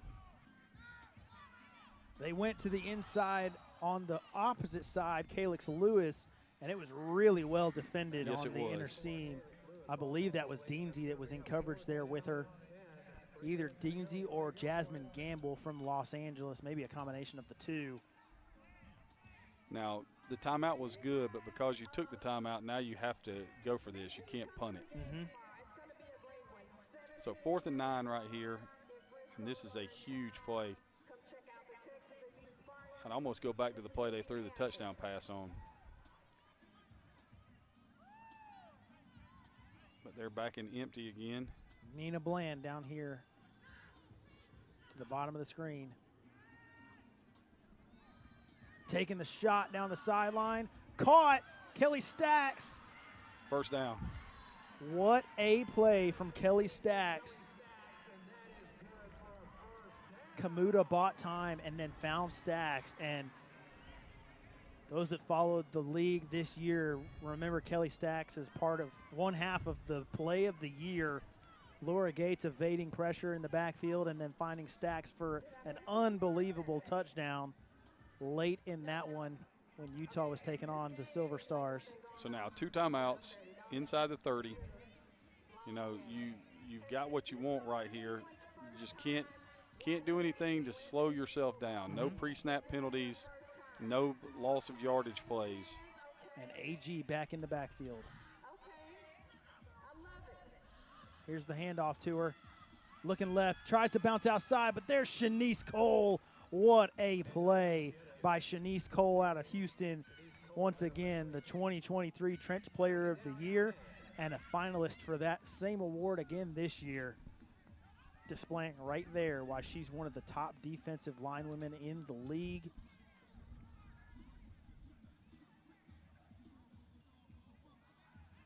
No gain on the run, maybe a loss of half a yard. The way they're playing this right here, the slant out combo to the boundary right here would be the way to go. Kamuta looking that way. And I think that was the plan, but they went double out. McGinnis, I don't know. McGinnis kind of slanted in to start and then did almost like a pivot route. Almost like a pick. And they had two in the same area. Sort of bring up 3rd down and 11 right here. Calix Lewis was the intended receiver there.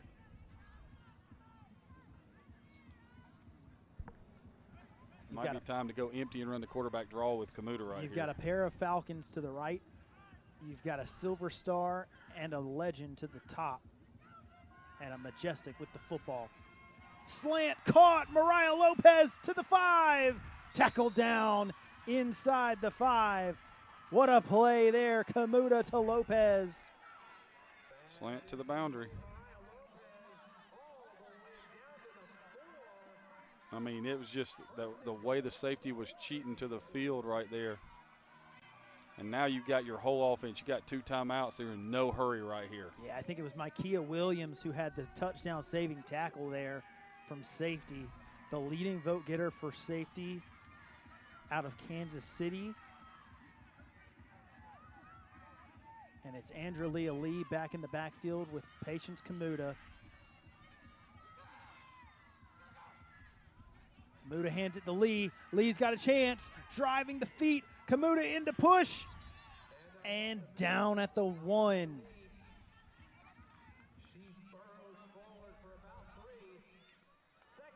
Alnisa Thomas and Similiti Liliki in on the tackle.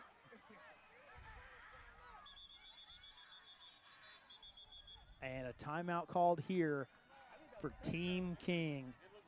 2nd and goal from the 1. And, Coach, if you want excitement, this is what this game is supposed to be. This is what it is. And Peanut Kamuta coming in here with 49 seconds left on the clock, trying to orchestrate another game-winning drive as we saw her do a couple of times in the regular season. Well, let's look at it. They convert a 4th and 9. They convert a 3rd down and 11. And both throws were money throws. And then, you know, you've got it down. They've reset the clock to 51 seconds while we're sitting here talking. But by not scoring right there and having the ball technically inside the 1, they made Team King use their last timeout. And if I'm Team King, I line up on defense right here. And let them score. And I run the other way. Because realistically, the only 2 chances I have right now is if they fumble the snap or if I let them score and get the ball back and score.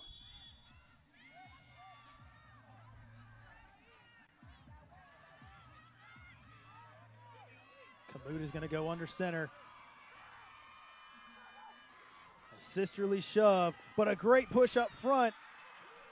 But it's not enough because Kamuta goes around the outside and gets in for the score. Team Balachko takes the lead, 12-7 on the legs of rookie sensation Patience Kamuta from Seattle. And just like that, Balachko comes all the way back to take the first lead of the game. So now you go for 2, correct? I believe that is what I would do. Because being up 6 5 or 6 does you no good. Doesn't really matter.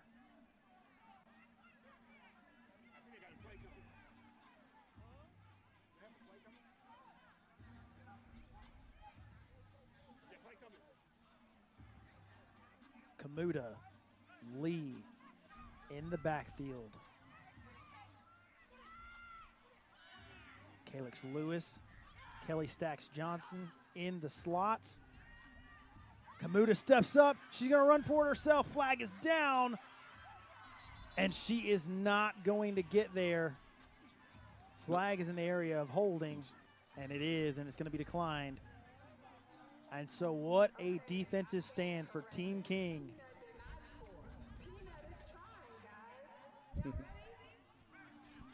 So they'll decline this. Team King will get the ball 1st and 10 at their own 20 with 48 seconds to go and no timeouts. So, could you ask for anything more, Coach? Maybe a few more turnovers, you know? I mean, we only had 7. No, this is great. This is exactly what the league is all about. It feels like this game is a microcosm of the WNFC season that we had. Yes. The story of the year has been parity. Yes. There is so much balance. As you see the drive summary there. Wow. 13 plays for a touchdown drive. A really impressive display from Team Balachko. 34 rushing yards, 38 passing yards, 72 total yards over 13 plays, 4 first downs, and some clutch first downs as well.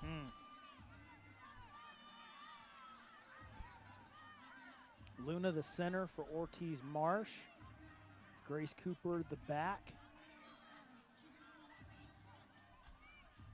Ortiz Marsh looking left, rolling that way. Just throws this one away. Oh, nice. No, she throws it and completes it to Mayo Alexander, but they're going to have to go quick here as the clock is running, 38 seconds and ticking. They stopped it.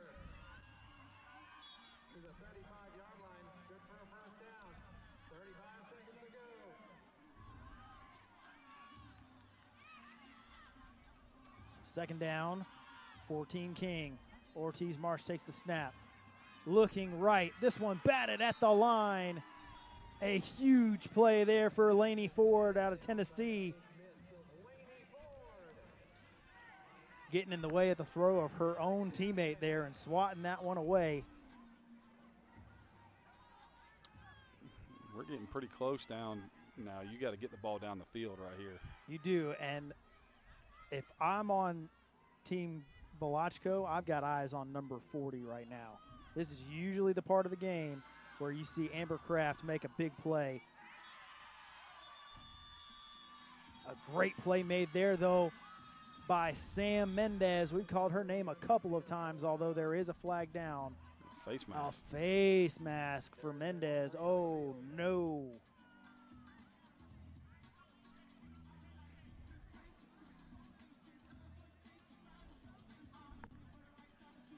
Well, I thought I had been prophetic there because I saw her. Face mask on offense. Oh, wow. Well, I saw her getting ready to throw that cross, and Amber Kraft started breaking on it. But great coverage by Sam Mendez, knocks it free. It's incomplete.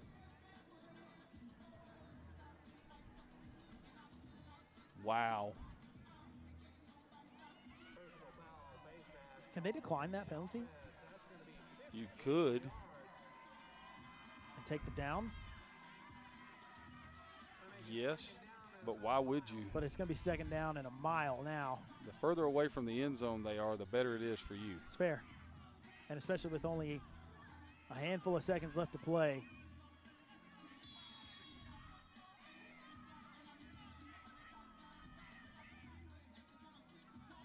Ortiz Marsh rolling left and whistles.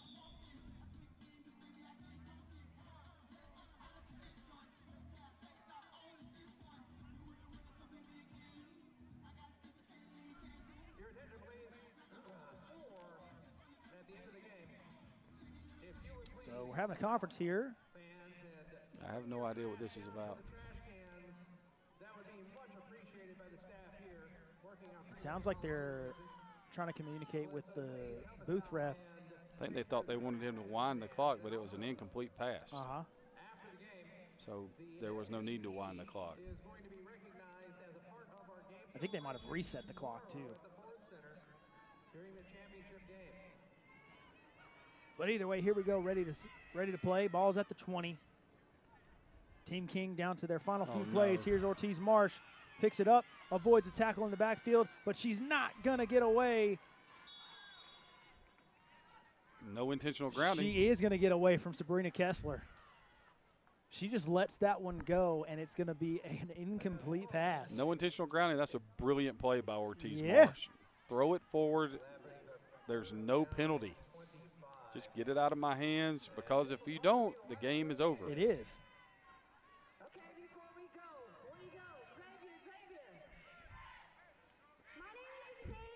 But unless something crazy happens, we're pretty close. You got to start throwing this thing down the field or throwing crossers and lateral it and all that stuff, which is, you know, exactly what we wanted. Very deep off coverage shown from Team Balachko. Nothing behind his defense. Ortiz Marsh taking a shot, and this one is intercepted. It's Mars Everhart with her second interception of the day. She's going to score. Grace Cooper can't get her, and as the buzzer sounds, she lowers the shoulder and goes in for the pick 9. What a way to end the game for Team Balachko. Didn't need it, but didn't matter. Mars Everhart with the dagger, and Team Balachko is going to win a thriller of an all-pro game for the WNFC All-Pro here in 2024. That's a fitting way to end it. It really is. We talked about, he said, 7 turnovers in the first half, not a single turnover in the second half until the last play of the game. But the All-Pro game ends on the big rule change of the year. The pick 9. I mean, that you couldn't have scripted it any better than that. Mars had herself one earlier, got really close to a second one late in the third, and finally there, when Team King had to push it down the field, Mars Everhart, the really talented Phoenix from Atlanta, ends up coming huge away with the pick 9, and man, that was exciting. Yeah. That makes it 21-7. It does. And so the score ends up being a little bit more lopsided than I think people would have said that this game actually was. Yeah, this was a great game to watch. It basically showed you, you know, the talent on all levels from the WNFC. I think that the teams were pretty evenly divided. It was 7-6 with, what, 50-something seconds left to go. Yeah. The lead changes hands at 48 seconds. I mean, you couldn't ask for much more in an all-pro game. You can see there the final stat breakdown. Balachko with the 213 total yards. Team King with the 137. But critically, those 5 turnovers for Team King that stalled out a lot of drives, and then eventually, ultimately led to points right there on the final play of the night. But man, an exciting game all the way around. Excellent play from a lot of really outstanding football players. And if this is your first time checking out the WNFC with us here on Caffeine TV, you've missed a great season, because this game has been it's been a snapshot of what our season has been all about with the WNFC. There's parity. There's a lot of really great players on every team. There's a lot of outstanding athletes on both sides of the football, and there's some outstanding things to look forward to for the future for a lot of these teams. And gentlemen, the most important thing that we can bring about is we're not done yet. Oh, no. No. We have a full packed schedule tomorrow. Sit back and enjoy. The WNFC production is going to bring you live from 11 a.m. all the way till the trophy is presented for the 9 Cup Championship that night, all from the Star. Can't wait to have you with us. I got Alex and Craig going to be taking us through this whole wonderful endeavor. Thank you so much for on-site crew between Dorian, Robert, Joey, Jennifer, and Bobby, and one other person. Who did I forget? Oh, I got everybody. Yeah, look at me. I got 5 folks. That was good job, man. Good job. Yeah, we'll put that up there on that part. So, thank you so much for being a part of this wonderful all-star experience. Gentlemen, last thoughts before we head out, because I'm going to see y'all here in about 12 hours. So overall thoughts, Alex, go ahead. Well, the future is bright, not only for the league, but I'll tell you one thing. This game has demonstrated what we knew all along all season. The future is bright in Seattle. They got themselves a ringer at the quarterback position. Can't say enough about the job that Patience Kamuta did in this game, but an outstanding job all the way around by all of these players. A great game, just a great game. Craig, your thoughts? Yeah, this game is what it's supposed to be. The All-Pro game is supposed to be a celebration of the talent throughout the league, and you saw that tonight. I don't think it could have gone any better from what the WNFC wanted, and then with it ending with the pick 9, which was the big rule change. It's just kind of one of those things that, these things seem to happen, for a reason. in athletic events, and that was just a fitting way for the game to end. Yeah. All right, gentlemen. Hey, we're going to see you here in roughly about, give or take, 10 to 12 hours. Sit tight and enjoy. Wait for Sunday. Sunday is WNFC Sunday. Can't wait to have you with us. Sit back and enjoy, and good night. The mission of the WNFC is to accelerate equity for women and girls through the power of football. Thank you for having our back and sharing our love for the game. WNFC football is led by CEO Odessa Jenkins, President and COO Elizabeth Jenkins, Commissioner Janice Masters, Head of Officiating Desiree Abrams, CFO Kristen Davis, Creative Director Aaron Harville, Head of Coaching Development and Resources Cindy Butts-Hooten, and Head of Production Bo McMichael. Thank you to our front office, owners, general managers, coaches, officials, and volunteers for all of your work to elevate this game.